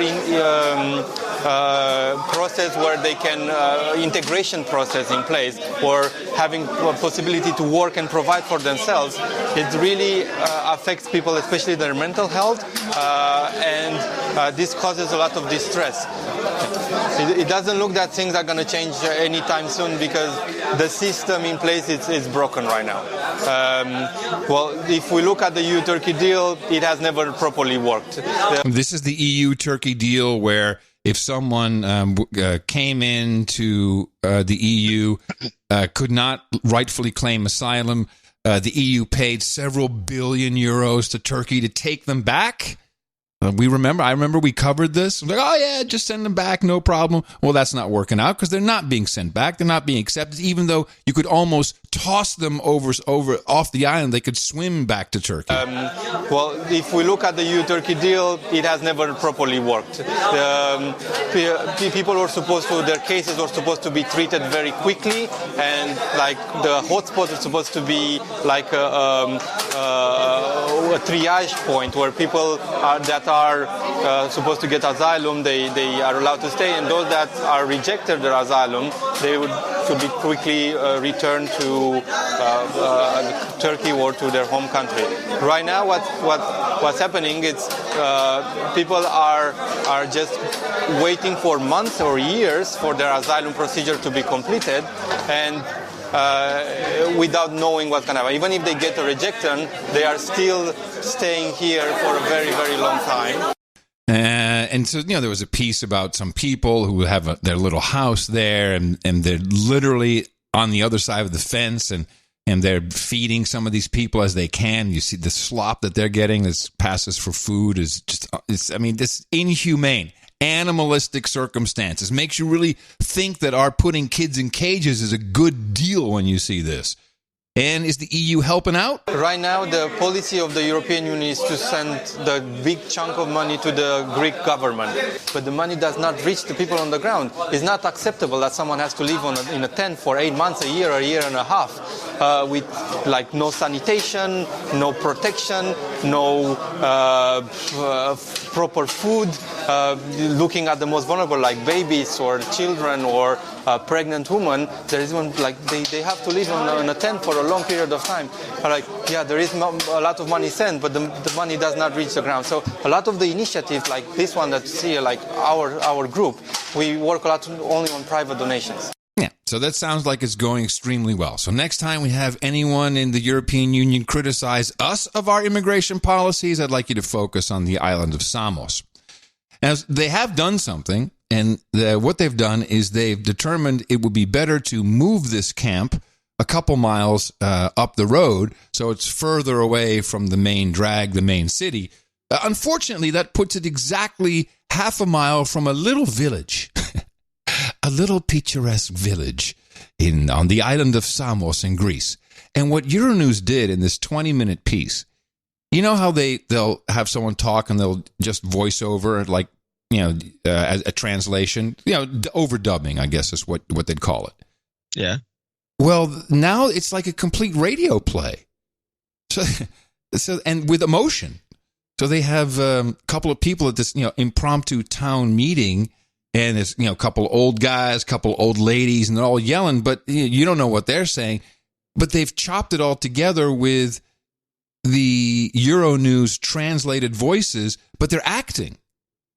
And I realized this is like a radio play. The Greek government has promised to close down the Vathi refugee center soon and to open a new and bigger one a few kilometers away from the capital. Georgios is the president of the village of Mytilini, next to which the new camp is set to be built. Here are the former slaughterhouses, where the migrant center is set to be installed. And here you can see where my community is. The distance is 1 kilometer, so you can understand that the problem of Vathi will come to our village. The topic has inflamed the community. A group of villagers is expecting us. We do not let them go to the destination they want to go to, and we are keeping them here by force. And so they are giving us their misery. I mean, their misery becomes ours. There just can't be people wandering around without us knowing who they are. They might be criminals, thieves, or rapists. We don't want them here, that's the issue. They can take them wherever they want, but here we don't want them. That's it. We cannot live with those people. They have 800 diseases. If you go to the hospital, it is full of black people. We know they steal. We can't live with them. We will take the law into our own hands. Quite possibly, this all sounds racist. No. We are not. Please don't associate us with this term. But we've had it up to here. Europe has closed its borders, and it is Greece that has paid the price for it. Those Europeans who take and give orders. Can't they understand that the only thing they are going to achieve is the rise of the far right? Little by little, they are pushing us to the extremes. This is what Europe has succeeded in. This is what you should tell them. I don't know. I thought it was kind of cool as a radio play. Yeah.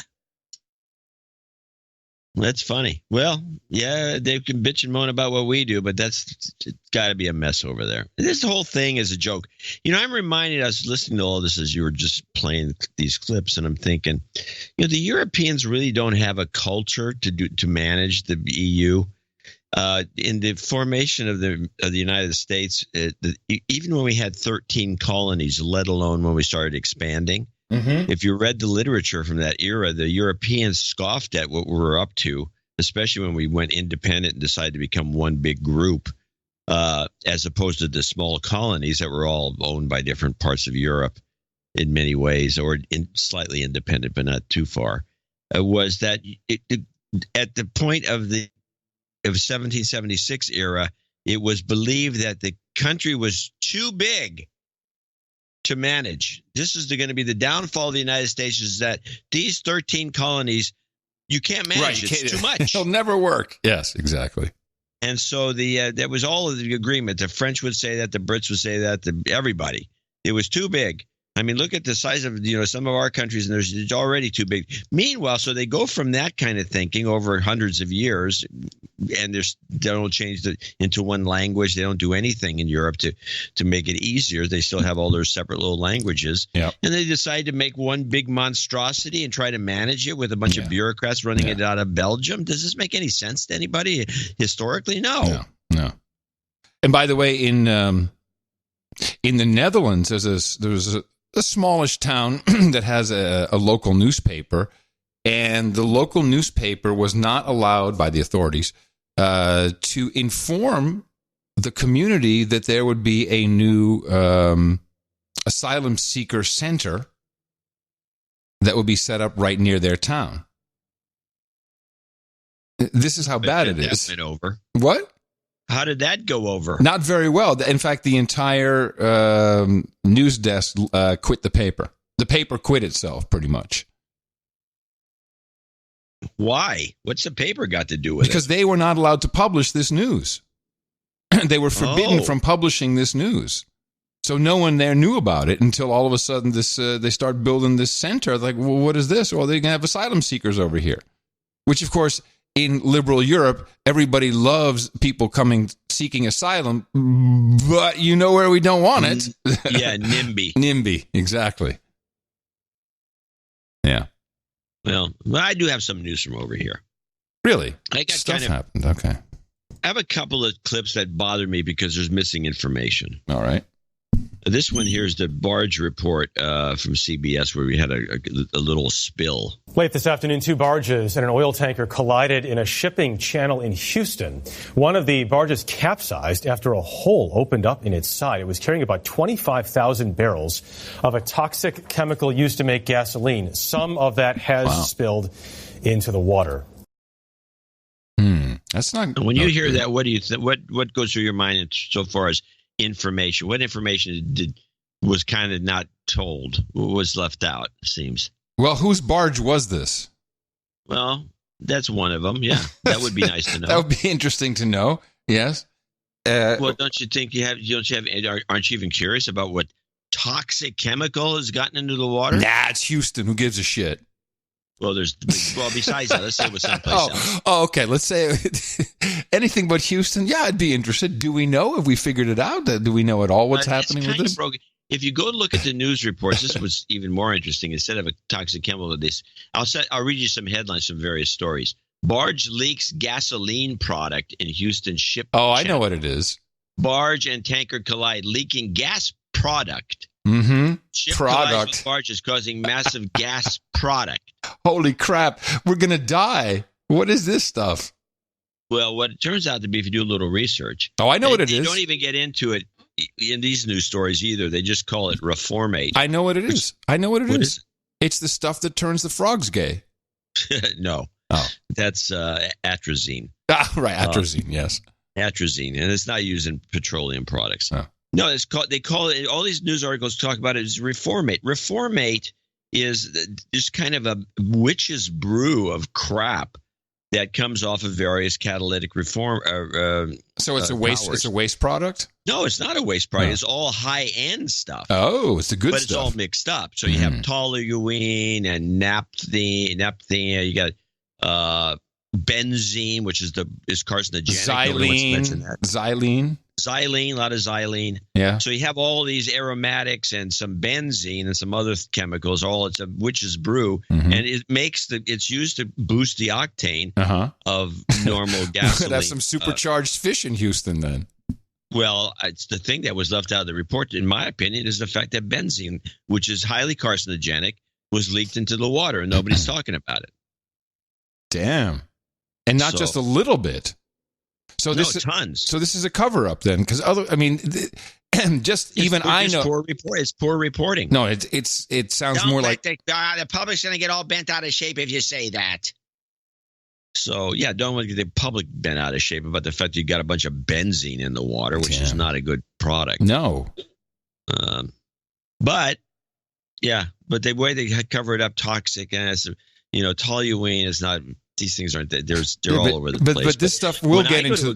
It will get into the water supply eventually, won't it? I don't know. Yeah. Most of it evaporates. No. It's all high end. I mean, it's all very volatile, so it'll go away. Oh, so not that big a problem. No, if you boil the channel, the stuff will come right off. Don't worry, just boil your arm. It'll rub right off. That's I always tell people, if you're going to use these hexane, most oils, I don't want to get a lecture on this, but most oils that you get, unless they're specifically say expeller or crushed, depends on how the oil is made. But, first virgin olive oil, first press is pressed. And then a lot of oils are expellers, and expellers spin it around. It comes out of the seeds and whatever. Mm-hmm. But most oil production, like the Mazola, the giant gallons of oil that you get, it tends to be a hexane extracted, which is the easiest way to pull oil out of nuts and fruits and whatever you pull in the seeds. Whatever you pull in the oil out of is you extract with hexane. Make a mash, put hexane in there, flash it off, and you end up with some oil. The problem is there's always I believe that there's no way you can flash all the hexane off, and so you end up with some residual hexane in the oils. And now a lot of the natural food fanatics, oh my God, you can't use these oils for anything. You can use these oils. I also believe, based on just basic chemistry, that if you take the corn oil that's been hexane extracted and you use it in your salad dressing, you're probably going to ingest some. So you don't use that. You use olive oil. Olive oil, of course. We don't use. But if you're going to use it for making French fries, once you heat that oil up to 320 or plus degrees, if there's any residual in there, it's gone. So it's safe. So do I go long oil or short based upon your... I don't know. I love how you know. I love when you throw out the based on basic chemistry. You lost me at chem. Yeah, basic chemistry. Things flash off, and that's what. Now, does that work with chicks? No, it turns out unless they're chemistry nerds, right? It seems unlikely. Doesn't really work anywhere with any of them. Yeah, I just wanted to make sure. No, it's not a chick magnet thing. You remember? I'm just doing it for people out there who like to cook, and they're always, they read about this and that, about these overpriced expeller oils. I mean, I cook. I try to cook when I French fry. I try to cook in safflower or sunflower oil, which is a really good oil for deep fat frying. I've gotten kind of hooked on the sorghum syrup. I know it's growing up in Holland, in the Netherlands, for breakfast. There's really certainly younger kids will have a slice of bread or maybe two slices. Buttered up, or margarine actually, and then they'd either put chocolate flakes on there or chocolate sprinkles. They can do the colored sprinkles, but also molasses, just spreading molasses on top of the butter. Right. And I grew up eating that. Or they can go the other way and have a piece of bread, again with the margarine / butter, then slices of young aged Gouda cheese. That would be another fan favorite. In the morning, but also for lunch. But and I just took a piece of bread and I put some butter on it, and I put the sorghum syrup, and oh my God, it took me back. It's delicious. It's delicious. It sounds like it should taste like poop. Sorghum. That doesn't sound appealing, but when you try it, it's good, man. I had a sorghum pancake for breakfast today. We should try my sorghum syrup on your sorghum pancake. I like, the one great delicacy that the United States has pretty much locked down in Canada. Aunt Jemima. Is maple syrup, not Aunt Jemima. Aunt Jemima is got sugar water, fructose, corn syrup, and all kinds of crap in it. Who knows what's in there? But a real 100% maple syrup is a delicacy, and it's rather cheap considering how rare and valuable it is. Around the world, it's very expensive. Yeah. So, all right, back to off of the food thing. Okay, well, just a few updates. Jussie Smollett will not return to Empire for next season. He's done. Oh, he's on again, off again. No, I guess now it's off. Because Fox, is Fox, yeah? Fox made their decision, said, no, it's not worth it. So he's off. Good. Liar. Yeah, good. Would you like fries with that? Bernie Sanders and AOC are calling for the creation of government-owned banks run by the U.S. Post Office. And I wanted to say, would you like your savings in stamps? Well, I've used this system when I was growing up. It was quite popular in the Netherlands, and it was called Postgiro. And you literally did your banking at the post office, or you could do it through the mail, which was free. And you filled out your little card for payments, and it's still there, and you can still. Now they do it online, but it's what interests me is why don't they promote credit unions? It doesn't necessarily have to be a government-run thing for it to be more of a nonprofit model and a bank that's not trying to screw you over, or at least is being honest about it and not getting back-end deals for the worse they screw you. And that's a credit union. We have them all over the United States, and they are community banking to its maximum. And you don't have to be in a union. Out. Yeah, but having a banking system within the post office, I don't know if we could do it with our postal system, but it's not a bad idea necessarily. I've seen it work. I've seen it work.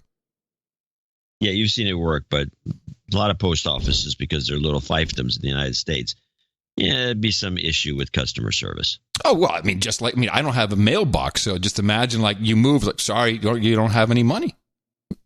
Sorry, we don't know where your money account is gone. So I caught another clip that is I consider something of a gaffe, or maybe not, I'm not sure. But it would seem to me that if you were a news reader and you were or an expert, or you remember the woman who was the head of Planned Parenthood, Cecile Rogers. Cecile Rogers. No, not Rogers. Cecile Richards. Richards, yes. I've always liked her. She's Ann Richards' daughter, if you remember. Yes, I do. Yeah, from the Texas governor. She's starting. I hate I know what you were going to say. She's attractive, except more recently, having been booted out of Planned Parenthood, she really is starting to look like George Soros. Oh man! Yeah, I saw her recently. I didn't catch the Soros vibe. Yes. She's getting that Sith look for you. For your Star Wars folk. Yeah, she's starting to look Sith. So, that's, a drawback. But she was on with Amy, and there's a little gaffe in here. I want to see if you can spot it. I don't know that you will, but you might. But I did immediately, and I had to go back and say, this is bull crap. How can you not know this? Okay, let's have a listen. And anyone who wants to be elected has to respond to the issues that women care about. And so that'll be a lot of the organizing work we're doing, both online and offline, in the coming months. 4 Democratic women have now announced their plans to run for president. The significance of this for you, and will you be endorsing? I think the importance of, obviously, there's no way to overstate the importance of women running for president, and I'm thrilled that they are, and I think they're raising issues that have long been needed to be raised. I think it's disturbing to see what I believe is a real double standard in how they are being treated versus the many, many, many men that are running for president. 2/3 of political reporting is still done by men.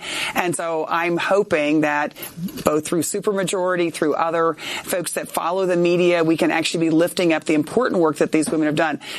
As you probably know, these are women who, in large part, have never lost a political race. And so when people talk about women being unelectable, I think it's really important to look at their record, because it stands up really in contrast to a lot of the men who are actually in the race right now. Who is she working for now?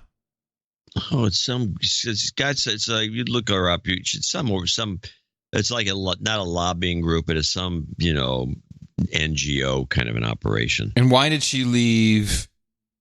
I don't know. Planned I can remember Parenthood? that. But the point of the clip was more about the gaffe, which I think was inexcusable, considering we have Amy, who's a newsreader and should know about this, because they're talking about women politicians, and Richard should have said something. So what was the gaffe? There are 4 women running for president, is the gaffe. There's 5. Okay. I consider it a huge gap. If you're a woman and you're all for women running for the... All right, name them now. Name them now. Hillary, it would be 6, but Hillary's not running. There are 5, not 4. And I think I think they purposely forget one. And I think the one they keep forgetting is Tulsi Gabbard. Tulsi Gabbard, yes. They don't even consider her a contender for some reason. Yes, they eschew her. That is so weird. So they stick a thumb in her eye, and they say 4. And the 4 they're talking about is Klobuchar, Harris, Warren, and Gillibrand. Right. And the 5th one is Tulsi Gabbard. That's so rude. But it's not unexpected. You know, first of all, I like Tulsi Gabbard. By the way, Tulsi Gabbard is the only anti-war one, and we're talking about the war and peace. That's what I'm saying. That's the whole point. Like, I like Tulsi Gabbard a lot. I've liked her since we first became aware of her 5 years ago, maybe 6 years ago, and said, no, she could totally be president. But her message is wrong. She hates war. As a veteran, she's been in war, and so that's wrong. But she also has she has zero stage presence. She's stately and she speaks thoughtfully and slowly, but who gives a crap? No one cares. No one wants that anymore. We need to see fire and passion. Postmodern people. Yes. We need fire and passion and pissed offness, and she doesn't have any of that. But for her to just be excluded by these top women is very lame. I can't say that she's the one they excluded. Well, for sure, because they never mention names, but it's obvious to me. Yeah, I agree with you. I agree with you. So there's only 4 women running. Yeah. Yeah, bullcrap. And I'm looking at her Wikipedia page, but it doesn't say where she's currently working. It's some weird organization. I'd like to know what happened there, because I actually thought she was on her way into politics. It seemed like she would be perfect to do some good in the Democratic Party. Yeah, it must have been some scandal no one ever wanted to bring out. Something's going on. Yeah, maybe we just missed that. If you dodge the needle from measles, that's illegal. For if you catch the measles, you will die. Die. Yes, tracking the measles, because it's just so much fun to do. We spread over to Europe, 100,000 people with the measles. Just tell them how important it is to have them and why. Measles is a horrible disease, and it can kill. It does spread very, very quickly, and so the only way to protect yourself is to make sure you've had the full course of vaccine, and it's never too late.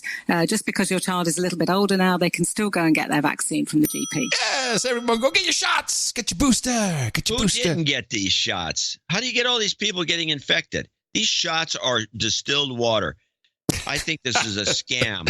I'm with you. It's like everyone's so worried. Now, we know that if you've been inoculated, you cannot get it again. If you've had it, you cannot get it again. But now there's these wishy-washy, you need a booster, 94, 97. Look, if you're protected by the vaccine, then what are you worried about? Why is everybody freaking out? Here, Alabama County Fair. Oh, my. There was a 5-month-old baby. The measles. Everybody freak out. Live at 5, we first broke this. Live at 5. We were on the 4. The new information that the testing for that St. Clair County baby presumed to have measles was negative. Oh, my God. Woo! Sigh of relief. Woo! Information from Alabama's Department of Health. What'd you find out, Alan? Well, those are the results. And remember, we've been saying this all along. While there was concern she might have had measles, we're talking about that 5-month-old infant over in St. Clair County. But, tests had to be done. It had to be done by the CDC. The tests were done. There were eventually the public health department releasing late this afternoon. It might be a rash of some sort, but it's definitely not measles. Now, we can tell you the public health department, they are investigating about 80 cases right now in Alabama as an investigation. The public health department has already dismissed 170 of those investigation and cases. Again, those were not measles. State health officials, that must be that 5th disease that we were talking about. If it's not measles, they're just like, well, it's not measles, move on. Well, hold on. I think that's kind of important to know. If there's something that looks like measles, gets everyone all freaked out, that's measles. I'm telling you, as you heard, St. Clair County, that little girl, it was presumptive positive until the actual presumptive positive. Nice. Tests were done and examined, and that was by the CDC. So no measles in Alabama. But remember, we have those 80 investigations. And, of course, we can also tell you the health department, they look into communicable vaccinated cases, possible diseases all the time. So this is not that unusual. Should be an auctioneer. See, I think that's what he's doing. He's auctioning off this idea that we all need to get a shot. I did catch up with Dr. Karen Landers today. She's with the public health department. Tell me, overall, Alabama is still in very good shape when it comes to measles. We're a highly vaccinated state. Still, there is that possibility somebody unvaccinated gets exposed elsewhere. You meant a vaccineer. Comes here, could cause a problem. If you have any questions, again, check with your doctor. He'll let you know if you need to get a booster or not. Get your booster. I think we should get boosters. Let's get boosters for our anniversary, baby. Let's get a booster together. And there's some Yahoo jamoke in San Francisco who's been, if you want to get out of this, you can buy your way into school. You can buy your way out of vaccines. We showed up at the offices of Dr. Kenneth Stoller on Broadway, whose medical records will be reviewed by the San Francisco City Attorney's Office. Yeah. This is part of an ongoing investigation into whether or not this particular doctor was granting medical exemptions to patients that didn't qualify for them. There's no hiding the fact that Stoller has issued medical exemptions for vaccination purposes. We found people had written on Google Review about his work. I am so grateful to have... This is now journalism. Well, we checked out the web and we got a Google Review page. It's like Yelp, only shittier. Yeah, let's read that for everybody. We found people had written on Google Review about his work. I am so grateful to have found him to help my son regarding vaccinations. Another posted, we sought out Dr. Stoller when in the middle of spring of last year, my daughters were being asked for new vaccine exemptions. Senate Bill 277, which went into effect in 2016, says you can no longer cite religious or personal beliefs to get out of vaccinating children. I didn't know. But I didn't know the two that. state senators behind. Yeah, you can only get out of it if you have cancer or if you have an immune system issue. Which, quite honestly, you got a lot of other problems going on. Of course, you want to introduce a virus, but you probably also shouldn't be in school with an immune issue. Out of vaccinating. Huh? Yeah. Nothing. Keep playing that clip. Children. But the two state senators behind 277 allowed for medical exemptions, which include a person's family history. Dr. Stoller's attorney Skyped with us from back east. So there are a group of doctors in California that have taken these two senators at their word and are issuing broader indications based on family history, just like these senators said they could do. But now State Senator Richard Pan, one of the authors of the bill, says the law has been exploited by some doctors. As you know, we're having measles showing up. People are bringing it into our state, and we can't have measles spreading rapidly through a school. He's now behind. How does that work if 99% is vaccinated? How can it spread rapidly through the school? It makes no sense unless they're shooting people up with distilled water and charging them $10 to $20. It's telling you. It's Occam's razor, really. And we can't have measles spreading rapidly through a school. He's now behind another bill, 276, this time calling for the state health department to vet all medical exemptions. And both State Senator Pan and the city attorney's office say they are most concerned with kids who cannot get vaccinated because they either have cancer or a compromised immune system. They say... Wow, she said that almost with disdain.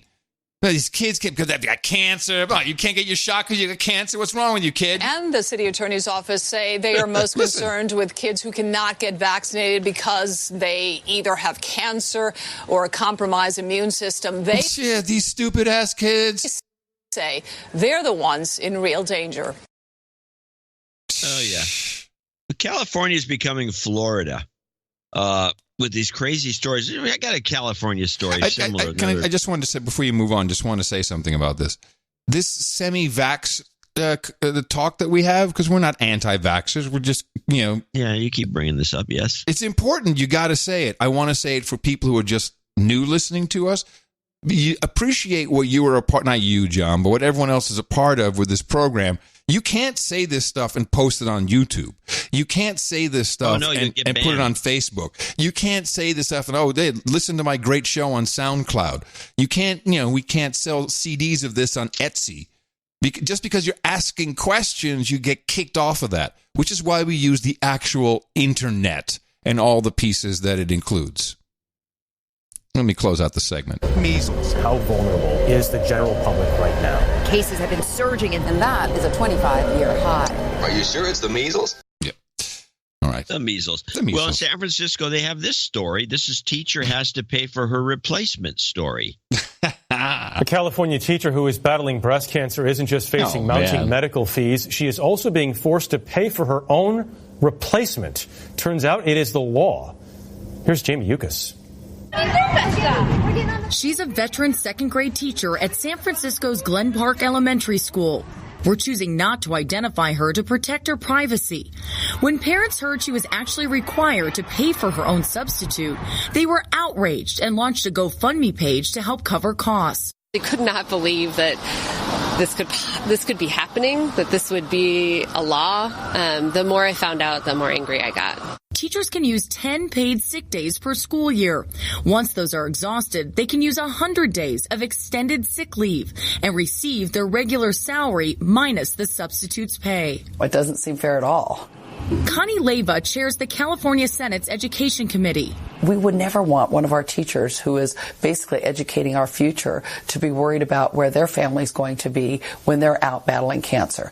Since the GoFundMe page was launched at the end of last month, nearly $14,000 has been raised, well over the $10,000 goal.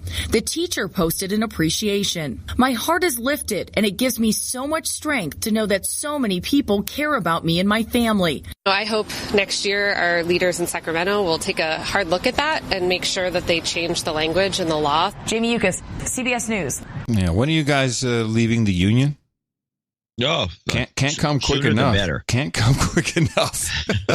Now, I have one clip I want to play, which I think is, I don't know if we're going to get to it or not, but we are now. Because we talked about this in the last couple of shows. I think we've discussed the false flag. Yes, we're quite familiar with the flag of falseness. And there's going to be in Iran. We need an Iranian false flag. That's why we got the fleet out there. I have this is the latest from CBS. And by the way, I wanted Jeff Glor is quitting or got fired. From the CBS Evening News. He did have I have a little short. His sign off is very sweet because it was mostly about the crew. Didn't talk too much about himself. And then he actually quit on Friday. Quit the show early and talked about the crew. And he said he wanted to thank every one of them. Then they did a slow roll of the credits, which is what you usually do if the show's not long enough. Yes, but in this case, it was like he walks off the thing, and they do this unbelievably slow roll of just not only everybody that's on the doing the show, interns, because I know they don't have 8 cameramen working the show. Well, not on that particular night, but no, but that's the point. Well, anyway, they did a slow roll, but Jeff Glor's, I do have his last sign off. It's kind of sweet. We don't need to play it. Well, I want to hear it now. No, you set it up. Okay. As we leave here tonight, I just want to say thanks. How long was he in this job? A year? 2 years. He took over from Pelly.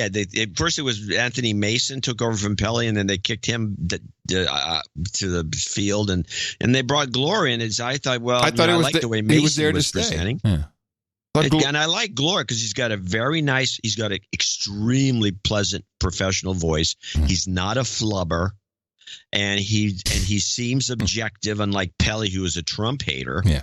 And so what are they going to do? They're going to get rid of Glor, and they're bringing in Trump hater Norah O'Donnell. Yes.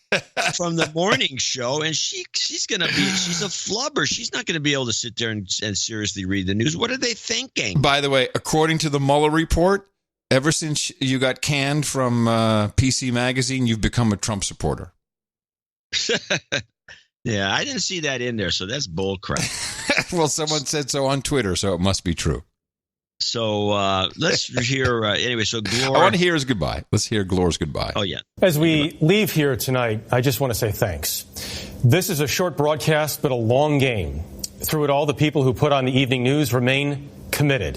This program will be moving to Washington, D.C. in the coming months. I wish Norah O'Donnell the best of luck Well, she won't need it because of all the people. I heard it. I wish her the best of luck. Wish Norah O'Donnell the best of luck. But she won't need it because of all the people backing her up. So I'd like to use the time I have left on this night to recognize them. Their hours are long and unpredictable. Their family and friends are unfailingly patient. No, thanking the crew. Yeah. It's an old one. It's an old one. It works. It's a team effort. I thank my it's crew. Going on and on about these guys screwed me over. What else is he gonna do? What we don't know what happened. Bringing in Norah O'Donnell to take my place? Are you kidding me? That's what he should have said. Yeah, I bet she tests really well though.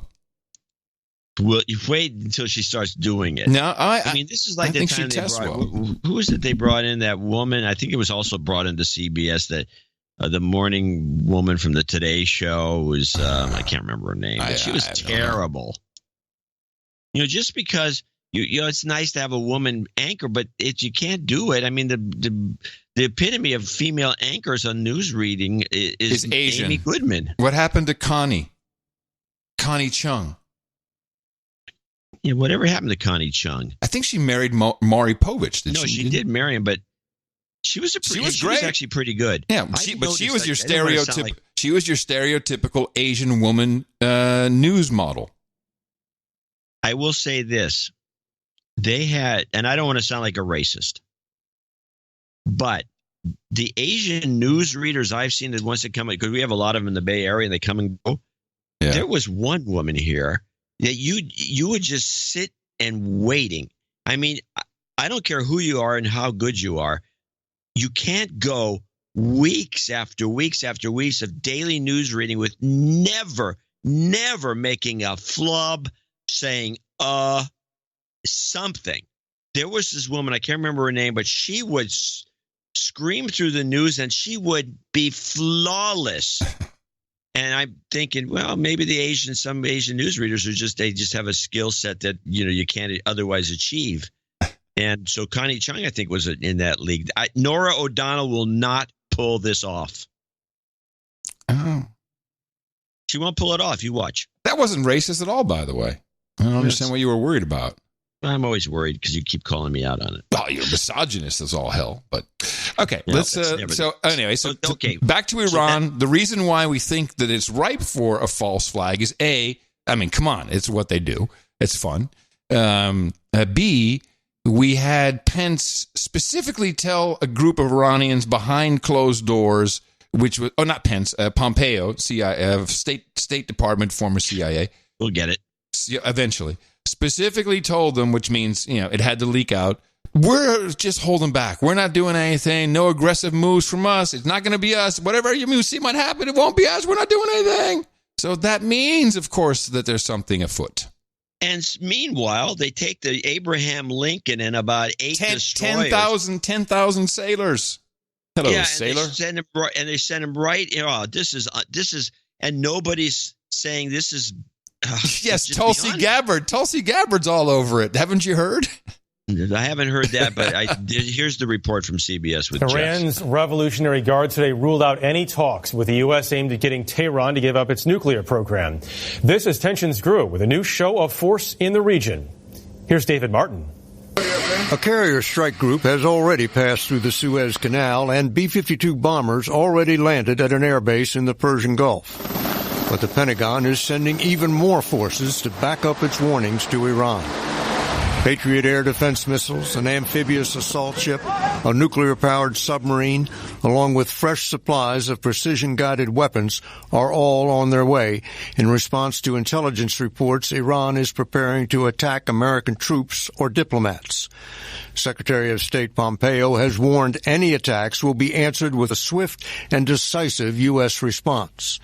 In an interview with Margaret Brennan for Face the Nation, former Defense Secretary Robert Gates said he's worried the stage is being set for a conflict neither side wants. And if the Iranians make the mistake of launching an attack in the Persian Gulf on an American warship, the administration probably won't have any alternative but to retaliate. Jeez. The carrier Lincoln must first pass by Yemen, where Iranian-backed rebels have in the past fired missiles at American ships.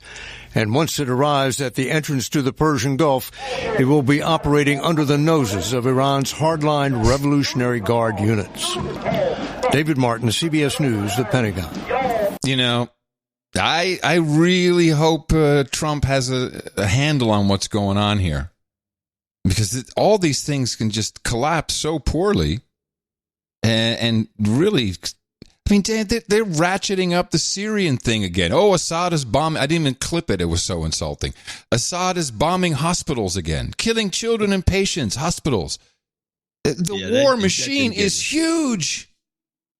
Well, this particular situation is so obvious. We're shipping all these armaments, 10,000 on sailors alone. Yeah, and here's the one thing that's never discussed by any of these news operations, because you could, if you were working in D.C., you could ask somebody. You have the Pentagon briefings.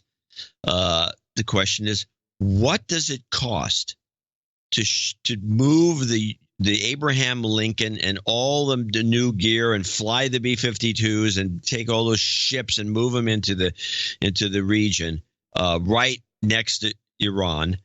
What does it cost? Well, how much does it cost to move all this gear over there in the first place? It's got to cost. I'm pretty sure. No, I'm pretty sure we can find the answer in the Mueller report. Space Force. Yeah, that's what it is. The so-called media is so bad. I mean, it's hard enough, even if you put something in a headline in the New York Times, most people won't really know about it. It's got to be headline news for days and days and days. It's got to be hammered. There's too much media, too much noise. People tune it out. They got other things to do. They don't care.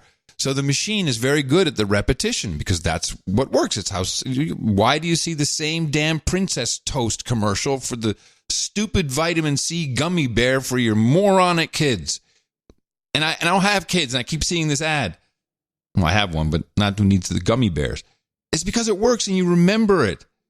But they're not. All they're doing is Mueller, Mueller, Mueller, bar Trump, Mueller, Mueller, Mueller, bar Trump, Mueller, Mueller, Mueller, bar Trump.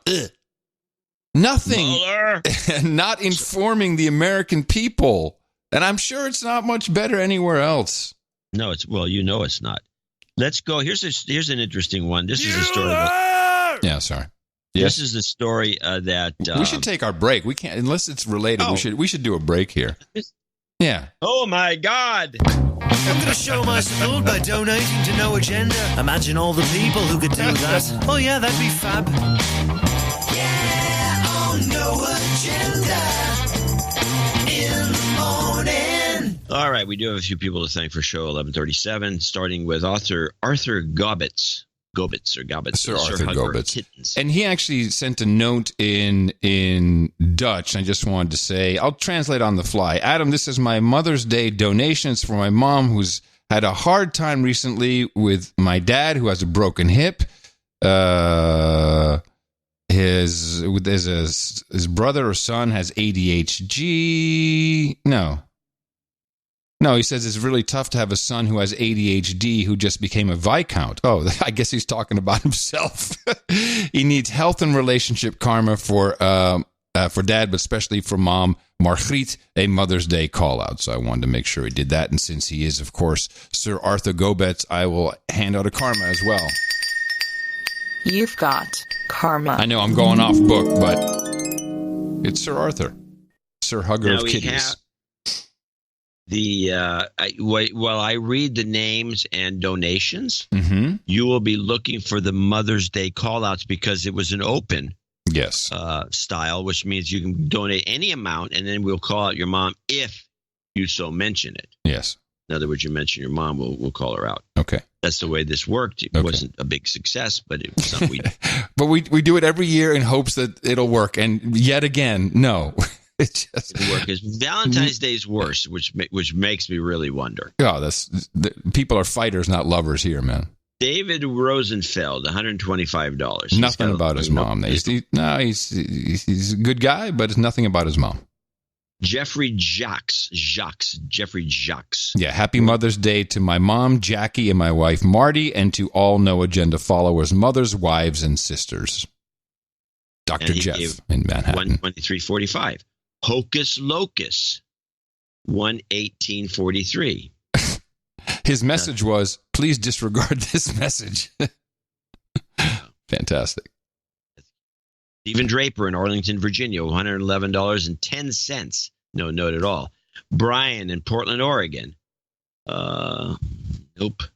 Sir Tristan Banning in Toronto, which is 139 Canadian. He likes to say. Chad Finkbeiner, $100, and his first donation, give him a de-douching. Okie doke. You've been de-douched. Lynn Fogwell, $100. Rob Van Dyke, $100 from the Netherlands.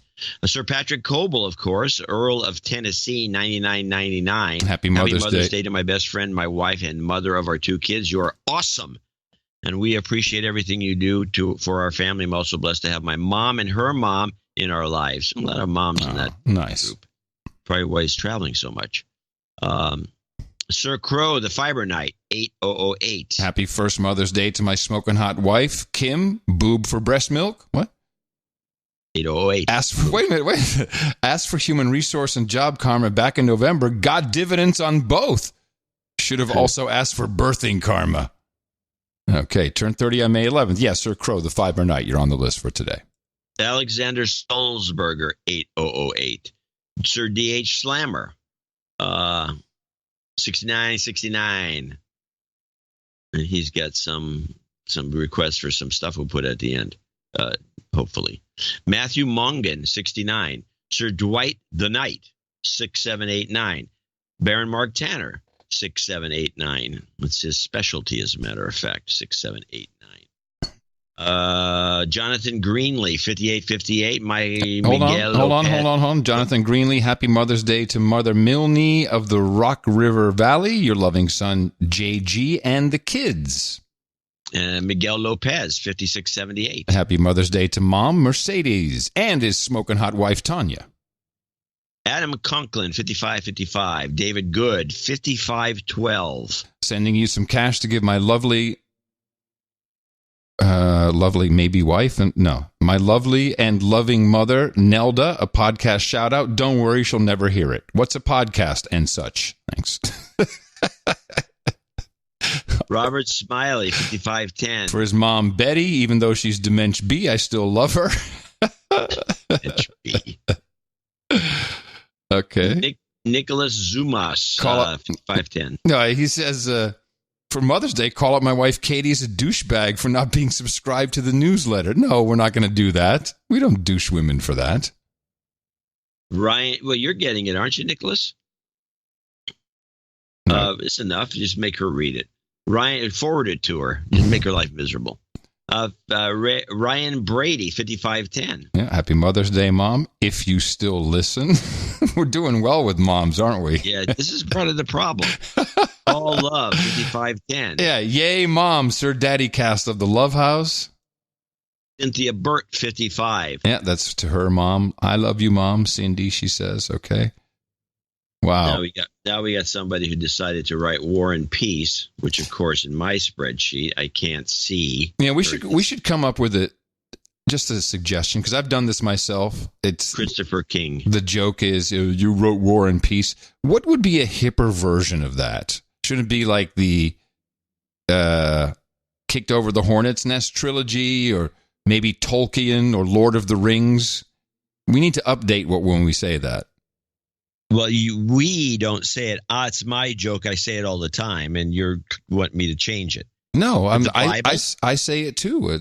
Yeah, you know what? Change it. Work on that. Just work on your material. Atlas Shrugged. The Bible? Atlas Shrugged. I don't know. We'll come Atlas Shrugged. Atlas Shrugged. This is my first donation, he says, and special shout out to both mothers and the MFers that made them that way. Okay. No names. Chris King, $55. We're not reading this entire note. There's no way. No. Sir, it just goes on too long. Yes. Sir Mike from Ewing, New Jersey. Happy Mother's Day. Happy birthday to my smoking hot wife, Chris. Yes, she is on the list.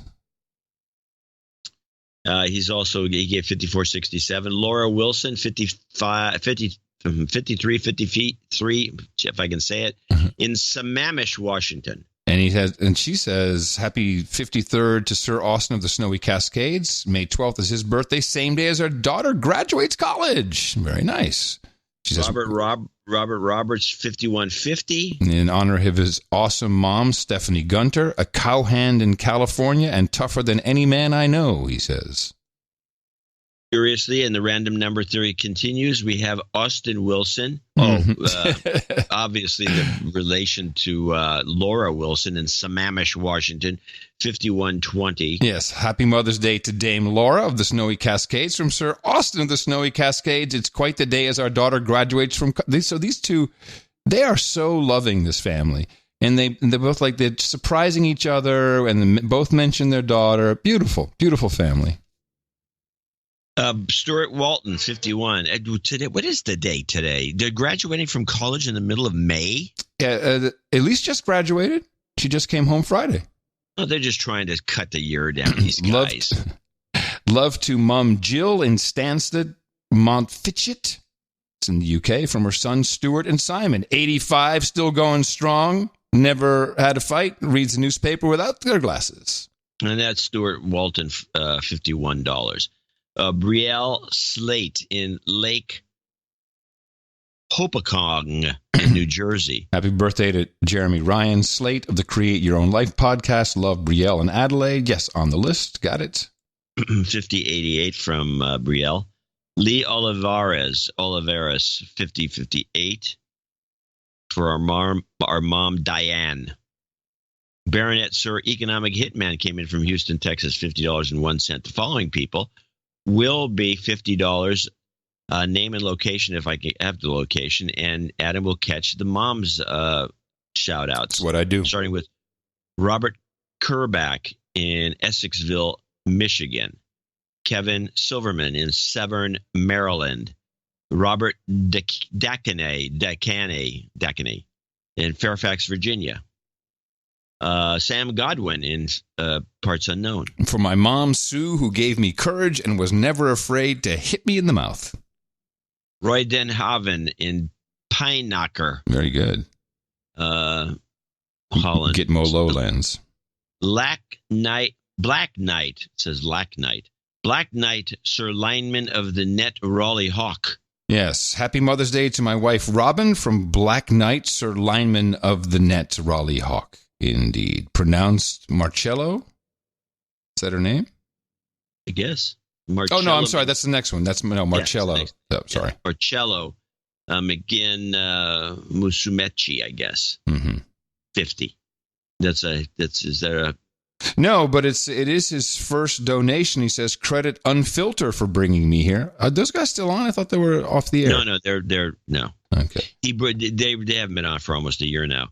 He probably listened to Unfilter, picked up our show, and then and wanted the original. Waited to donate. Wanted the originals thing. He's hoping to God he'd come back, but no, they didn't. Right. Of course, they could have asked us for help, and we could have shown them some ways of making money. Not anymore. Jonathan Ferris in Liberal, Kansas. Kimberly Redmond in Toronto, Ontario. And our last on our list is Robert Bruckner. And he doesn't have any. So that's it for our call-outs, too. Okay. Well, want to thank these folks. Want to thank their moms. Yes, and happy Mother's Day. Happy Mother's Day to Tiffany, my sister, and my sister Willow, both outstanding moms. Of course, Tina the Keeper. And happy Mother's Day to Mimi. Tina the Keeper is the best mom in the universe. Jessie, who'll never listen to the show. No, it's not such a great mom because she doesn't listen. So, well, yeah, she'd be a better mom if she listened to the show. And also, I guess Dee up in Eric DeShill's wife, she does listen. Yeah, she listens from time to time, and she's busy. She how many, like 20 boys they got there? How many kids are running around there? They got 13 kids. Yeah, I knew it was something like that. Yeah, it's nuts. She will be. She may or may not hear the call out. Well, thank you all very much. All the other moms that we missed saying hello. We love all our moms. And our moms in heaven, John. Yeah. my deaf mom in heaven. What? What was they talking about me? What? We do have a make good from Joe Solisauer. Hey, Adam John, I heard episode 1135 where I donated $121. Donation was attributed to me. The donation was supposed to be for my buddy and fellow producer Clay Basevice, I think, in order to get him to knighthood. I just wanted to send you both an email so we could get the credit for the donation and finally reach knighthood. So we need to have the details about his knighthood. So have Clay send in a note to either myself or John, and we'll get it off to the back office, and Eric will take care of it. But that will be next time. We still have a couple of things on the list before we get back to the show. Meetups. The list keeps growing.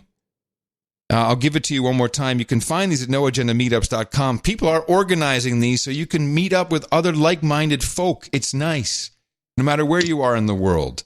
And, you know, it's like there's no condemnation at a No Agenda meetup. Doesn't matter who you are or what you are. Yeah, everybody has, they're all free thinkers. Yes. It's really nice. It's very, very enjoyable. May 18th, Cincinnati, Ohio. The 25th, we've got two. Eastern North Carolina, Pittsburgh, Pennsylvania. I forgot. The 20th, this is not official yet, but I think Sir Jono is trying to set up a meetup in Tel Aviv, in Israel, on the 20th. But Mimi thinks that his posting is spam or something, so I got to talk to Mimi, make sure she knows that, yeah, we have people in Israel. So that would be a nice meetup to go to, May 20th. So we're working on that. But again, you can find this at noagendameetups.com when they're confirmed. Charleston, South Carolina on the 30th of May, into June, Sarasota, Florida on the 2nd, Seattle, Washington, June 6th, Toronto, Canada on June 7th, Oklahoma City on the 8th of June, and Copenhagen, June 15th. So that's what's on the books. Yeah, I mean, this is fantastic. And once, you know, we've gotten a lot of busy period behind us, I look forward to hopefully coming to a couple of these.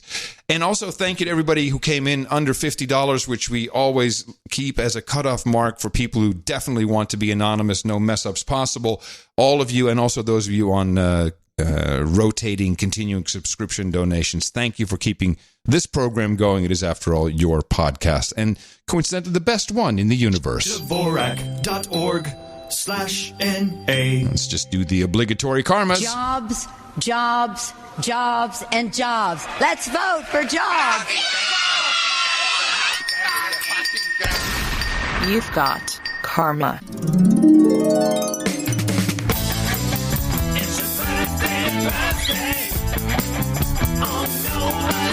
Here we go. It is, Mother's Day, the 12th of May, 2019. Here's our birthday list. Sir Kevin Dills, Viscount of Charlotte, turns 33 today.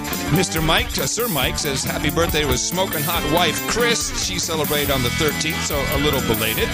Laura Wilson, happy birthday to Sir Austin of the Snowy Cascades for his birthday today. Brielle and Adelaide, so happy birthday to Jeremy Ryan Slate.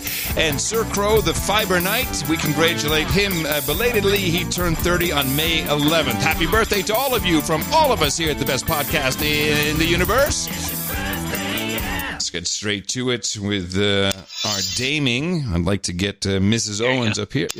Blade, thank you very much. Mrs. Owens, step on up and congratulations on insta-daming. Haven't seen one of those in a long time, but we're very pleased to have you here. This is the round table over there. You see the knights and the dames. We interspersed. You can sit wherever you want, so you can choose your spot. But of course, this is thanks to your husband's insta-daming in the amount of $1,000, and I'm hereby very proud to pronounceate the Dame Shay Shay, Dame of the No Agenda Roundtable. For you, by request, we have Coffee and Kringle. Yes, we got hookers and blow. We got Rent Boys and Chardonnay. You might be into that. Of course, we also have mutton and mead.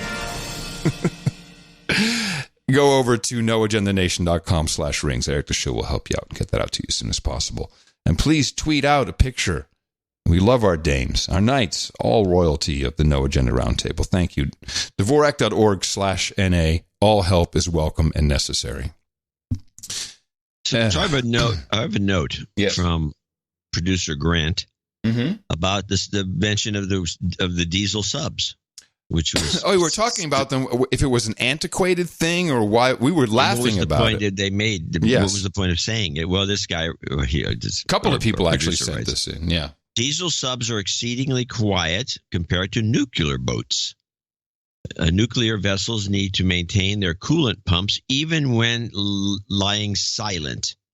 This means they always create some level of noise that can be detected by passively listening.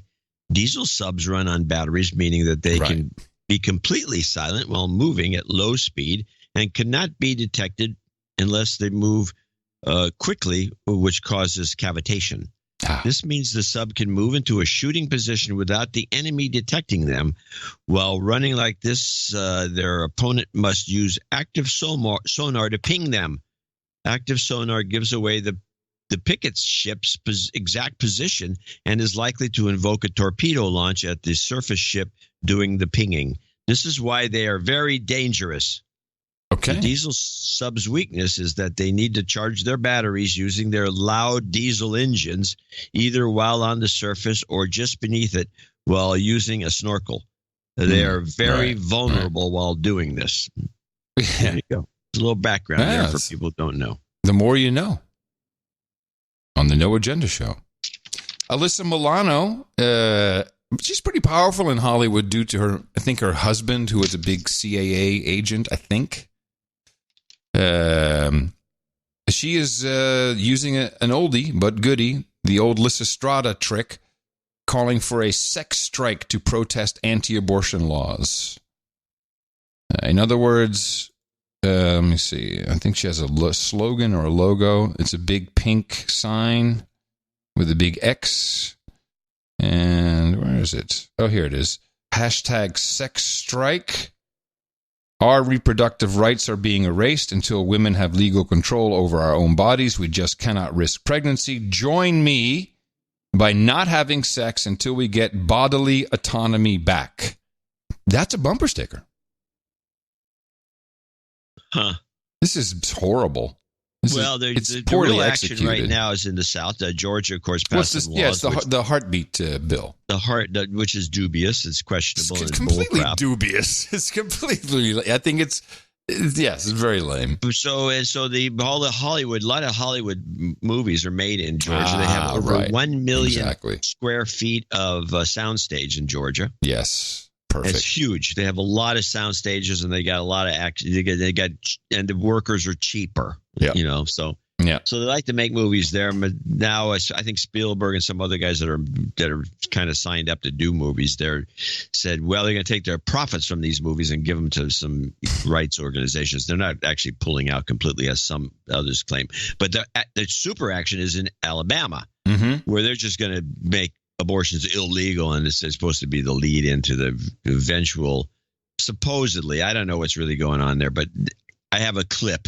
You have a clip. Good. Okay. Because I have some questions about this. Let's listen to the clip first. Alabama State Senate delayed a vote Thursday on a law that would ban virtually all abortions after a rancorous floor debate that saw lawmakers repeatedly shout in protest. The bill would make providing an abortion a Class A felony punishable by up to 99 years in prison. The Alabama Senate Minority Leader Bobby Singleton objected after Republican leaders sought to remove amendments from the abortion ban that would have allowed exemptions in cases of rape or incest. He didn't even make a motion, Mr. President. He did not make a motion. He made a motion to table. He did not make a motion. There was no motion for another side. He made a motion to table. Singleton and other Democrats also protested when Republican leaders attempted to pass amendments on a voice vote. They demanded a roll call so that lawmakers' votes would be put on the record. This is Andrea Miller, president of the National Institute of Reproductive Health. I mean, the reality is what happened in the Alabama Senate just shows how high the stakes are right now when a state is planning to ban all abortions outright and not only eliminate access to abortion care for the people in their state, but in an effort to eliminate it for everyone all across the country, because they hope they'll be the ones to bring the case to the Supreme Court that will overturn or severely eviscerate Roe versus Wade. Yeah, I think they're a long way from doing that with these. Although it's law, this heartbeat bill, which I read through because I'm very interested in the topic, and it completely flies in the face of the privacy of Roe versus Wade. So I don't think that in actuality it will do much. But yeah, what eventually happens is the access. You have to go out of state, and that's definitely a problem. Look, I don't know about you, John. I'm pro killing people. I think just to be televised. That's the only beef I have about it. I think, you put people on death row, we kill them. Hey, great. You got to televise it. This should be the same. But I'm confused about the numbers. We have birth control. And it's very effective. It's 99.9% effective, multiple different kinds of ways. It's mainly 99% for women deal with the problem. After all, it's their body. I don't understand these high numbers. About 5%, because I looked it up. I was over the weekend. About 5% of all women per year have an unwanted pregnancy. 40% of those are African American, who represent 6% of the population. So that's very high. My question is, why? And it's not really answered. There's some NIH studies, but why do people become pregnant when they don't want to? And I don't even know how to formulate the question. I think they call it unintended pregnancy, as in unintended, didn't want to get pregnant, didn't want to have the baby. So is access to contraception too controversial, not available, too expensive? Why is this option being chosen with a reasonably high frequency? I don't know. The only answer I get from the NIH is education. The less educated you are, and the poorer you are, the more chance that you're going to have an unintended pregnancy. I still just don't.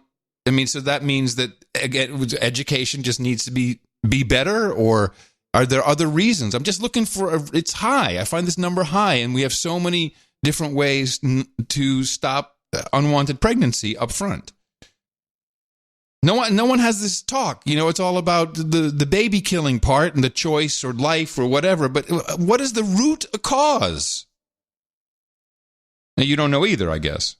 I don't have a clue. Yeah, but except for the simple education, or people don't care, or they're careless. There's a lot of carelessness, or there's just the heat of the moment, and who knows? I mean, it's just, I don't know. I'm out of the group that's involved with this.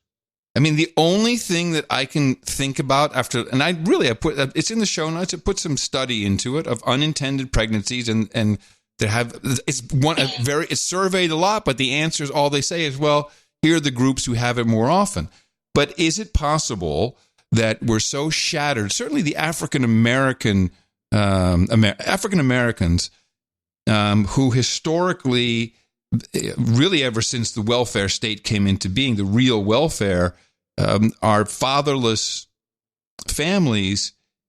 I have this fear that there are a lot of black women who feel like, okay, I'm going to have a child with this guy, my baby daddy. You hear them all talk, my baby daddy. It's this whole cultural thing, and it's not just black, but this is where we're hearing it. The baby daddy, and maybe he'll stay with me, and it's almost used like a bond between, a wishful bond, and then it doesn't happen. The baby daddy leaves, like, oh, now I want to get rid of the kid. It feels like that may be some of it, and it can be black or white, but just the numbers say African American women, 40% of all abortions, and now we're just looking at the unintended ones, unintended pregnancies. I don't know. This is the stuff I'd like to understand. Maybe I'm sure we have people in producers who can help us out. It's not going to be discussed. Well, no, but we can discuss it if our producers point us in the right direction. We could read some producers' notes, but we have nothing real information. Absolutely nothing. But yeah. other than everyone just going apeshit over this.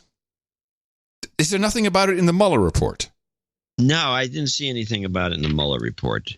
So, I got another news story that we didn't get any. We have no information. This hasn't been covered by anybody. Who's our new defense secretary? Do you know? What's his name? Yeah, isn't it the junior guy who came in, the undersecretary guy? I think it might be. What's the clip? Be nice to know. This is kind of an important job. What's the clip? Oh, yeah, new defense secretary. President Trump's nominated Patrick Shanahan to become the next Secretary of Defense. Yeah, Shanahan has been acting Pentagon chief since Trump fired James Mattis at the start of the year. Last month, an internal Pentagon ethics investigation cleared Shanahan following accusations he unfairly favored the weapons contractor Boeing, where he spent over 3 decades as an executive. Yes. I think we talked about him because he was the Boeing guy. We discussed this. I have 2 clips, 2 media-related clips. The first one is, it's only the intro to an interview with Matt Taibbi. Matt Taibbi, I like a lot as a journalist. He writes for Rolling Stone, or wrote for Rolling Stone, and then I think he moved to The Intercept, and he's still there. And then he left The Intercept. And he left The Intercept? Yeah, that's right. He went back. Anyway. Yeah, because he found it to be... I actually had a phone conversation with him, and I asked him about the Intercept thing, and he just thought it was just disorganized. Well, maybe it was at the time. It seems to be a lot better now. Yeah, you don't know. No, you don't. Anyway, he has a book called... But have you seen Taibbi recently? He's shaved a head with... Unfortunately, it's not shaved. Yeah, he's looking a little scraggly. He's scraggly, yeah, that's a good word. So there's a book out called Hate, Inc. I have not read it yet, but he went on. So the only place he can get on that is news related is on Russia Today. He can't. Yeah, with Chris Hedges. He can't get on anything else. And I just wanted to play only the intro that Chris Hedges did before the interview, because it kind of neatly sums up what's in the book, and I think it's going to be an interesting read. Welcome back to part 2 of our discussion of the decay that has beset American journalism with Matt Taibbi, the author of Hate, Incorporated, How and Why the Media Makes Us Hate One Another. Last week we discussed the shattering of the old forms of media manipulation and the rise of a new media landscape built around demographic silos that sell internecine conflict. The result, Taibbi points out, is a bifurcated public that is addicted to hating each other. This new media landscape still manufactures consent, but by setting group against group, a consumer version of what George Orwell in 1984 called the 2 minutes of hate. Our opinions and prejudices are skillfully catered to and reinforced, aided by a detailed digital analysis of our proclivities and habits and sold back to us. It is, Taibbi writes, packaged anger just for you. The result is political impotence, a fractured and disempowered public crippled by hate and fear and mesmerized by the fake dissent of the culture wars and conspiracy theories rather than genuine dissent. The moral swamp is fertile soil for demagogues such as Donald Trump, who is a creation of this media burlesque and feeds our emerging corporate totalitarianism. And that's why you should not only listen to, but also support the No Agenda show. Because that's exactly what's out there. You don't even have to listen to the interview. And that piece itself was very slanted. Yeah, of course it was. That's what makes Chris it great. Hedges is a known socialist. He should be at Starbucks tweeting from his MacBook. So we have the trade war going on. Another interesting little tidbit was on Democracy Now!, which I never heard anyplace else, which is the French are having, besides having their yellow vest which are still ongoing. 6 months now, still ongoing. 26 weeks. This is the 26th weekend. It's still going. Now they got a Yemen protest going on in France. In northern France, human rights activists are attempting to block authorities from loading French weapons onto a Saudi vessel, saying the shipment would be used to kill civilians in Yemen in violation of an international arms treaty. What? I thought we were the a-holes in that deal. About 100 protesters turned out Thursday at the port of Le Havre ahead of the arrival of the Saudi ship as lawyers for 2 separate human rights groups sued to prevent the shipment. The protests came after a French French news site reported French-made tanks and laser-guided missile systems were being used by the Saudi-led coalition against civilians in Yemen's war. This is Jean-Paul Lecoq, a member of the French National Assembly, who joined Thursday's protest. Jean-Paul Lecoq. The war in Yemen is a difficult war. We are turned into supporters of Saudi Arabia, and if we, the French citizens, do not act, if we don't try to stop arms sales, we will end up as accessories to this business. We don't want this. We don't want to be in this situation. I wonder, this is the French, I give them a lot of props. So how was that intertwined? Well, actually, let me play my my Yellow Vests clip, because this is what I heard was going on, but maybe the two are intertwined, or half of the people went over to the Yemen protest. Heavy rain kept the number of Yellow Vest demonstrators down in Paris as the movement marked the 26th consecutive weekend of protests. Organisers were hoping to regain the momentum following a record low turnout last weekend. The government says fewer than 19,000 people turned out nationwide, although organisers said this was because of major May Day demonstrations earlier in the week. A bid to widen this weekend's protests. Big demonstrations were planned in the regional cities of Lyon, Nantes and Toulouse. More than 5,000 people were expected at the Lyon rally, called to protest against plans to privatise public services. Saturday's rallies come 2 weeks before European Parliament elections, when more protests are planned. The movement began last November as a protest over planned rises in fuel tax. It grew into a wider campaign of grievances against government policies. Yeah, mind you, Euronews is not to be trusted. Notice they don't mention what the tax was about. Oh, just a fuel tax. No, it was the climate change fuel tax. Yes. And so that no longer is mentioned. Nobody wants to talk about it. No. I have a climate change thing, but I'm going to move that over to Thursday. Okay. Because, there's an interesting theory that I was listening to, and I think it might fit a little bit. It'll help us understand more what's going on, and what can be done and what can't be done. Greta Thunberg now tweeting that we really have to we only really have 5 years. Oh, we're going to be dead in 5 years because of climate change? No, she said, if we don't have substantial things underway in 5 years, then forget your 10-year mark. It's not going to happen. Huh. No. She got a PhD in this? What is the deal? She's got braids, man. Drug prices rigged. I have this clip. Okay. Lawyers are crooked. The attorneys general of 43 states filed a lawsuit today accusing 19 generic drug companies and more than a dozen executives of price fixing. Generic drugs should cost much less than the brand name drugs they copy, but that is not always the case. Here's Bill Whitaker of 60 Minutes.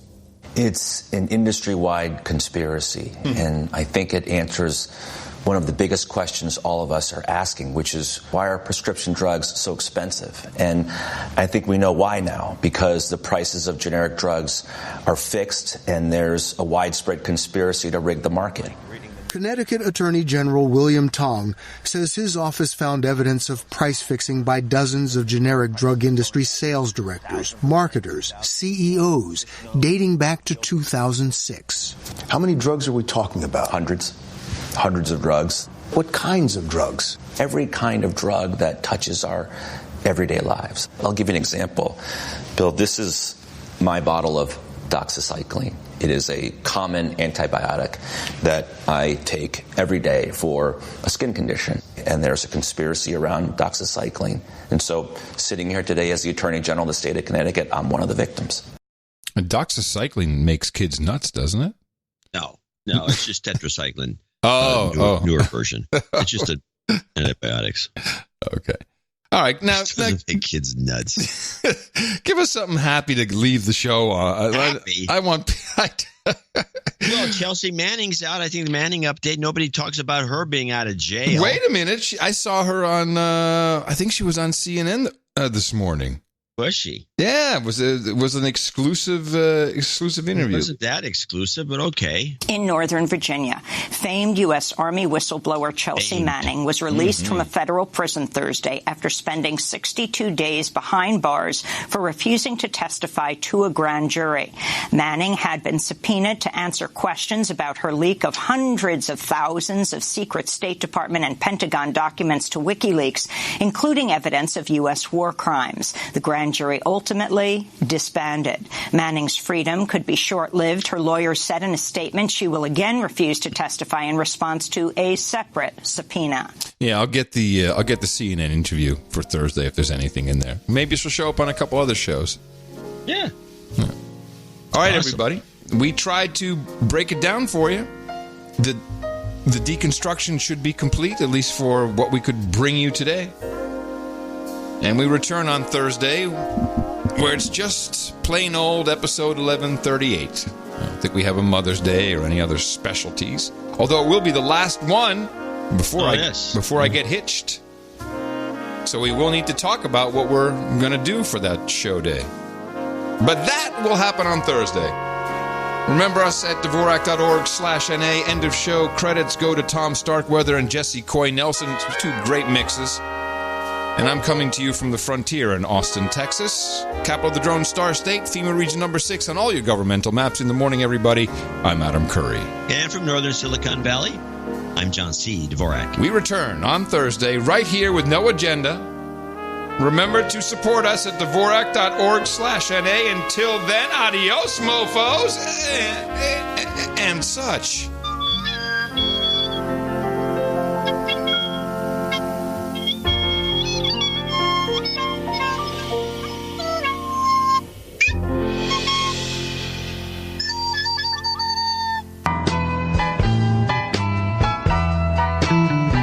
I'm a spy.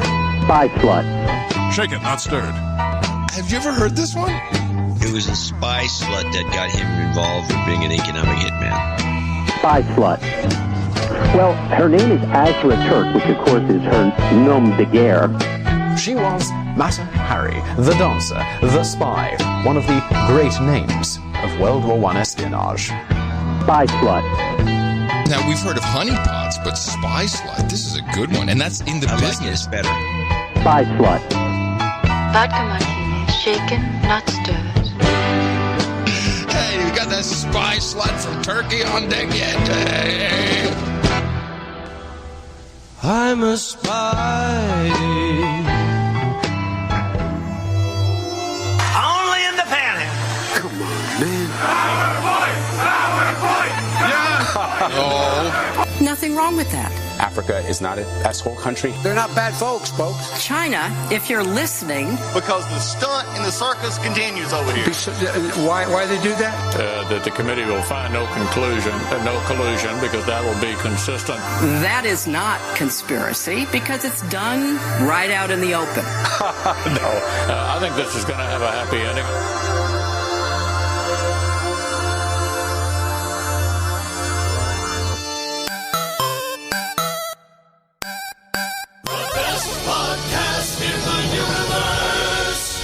Dvorak.org/NA. Bueller!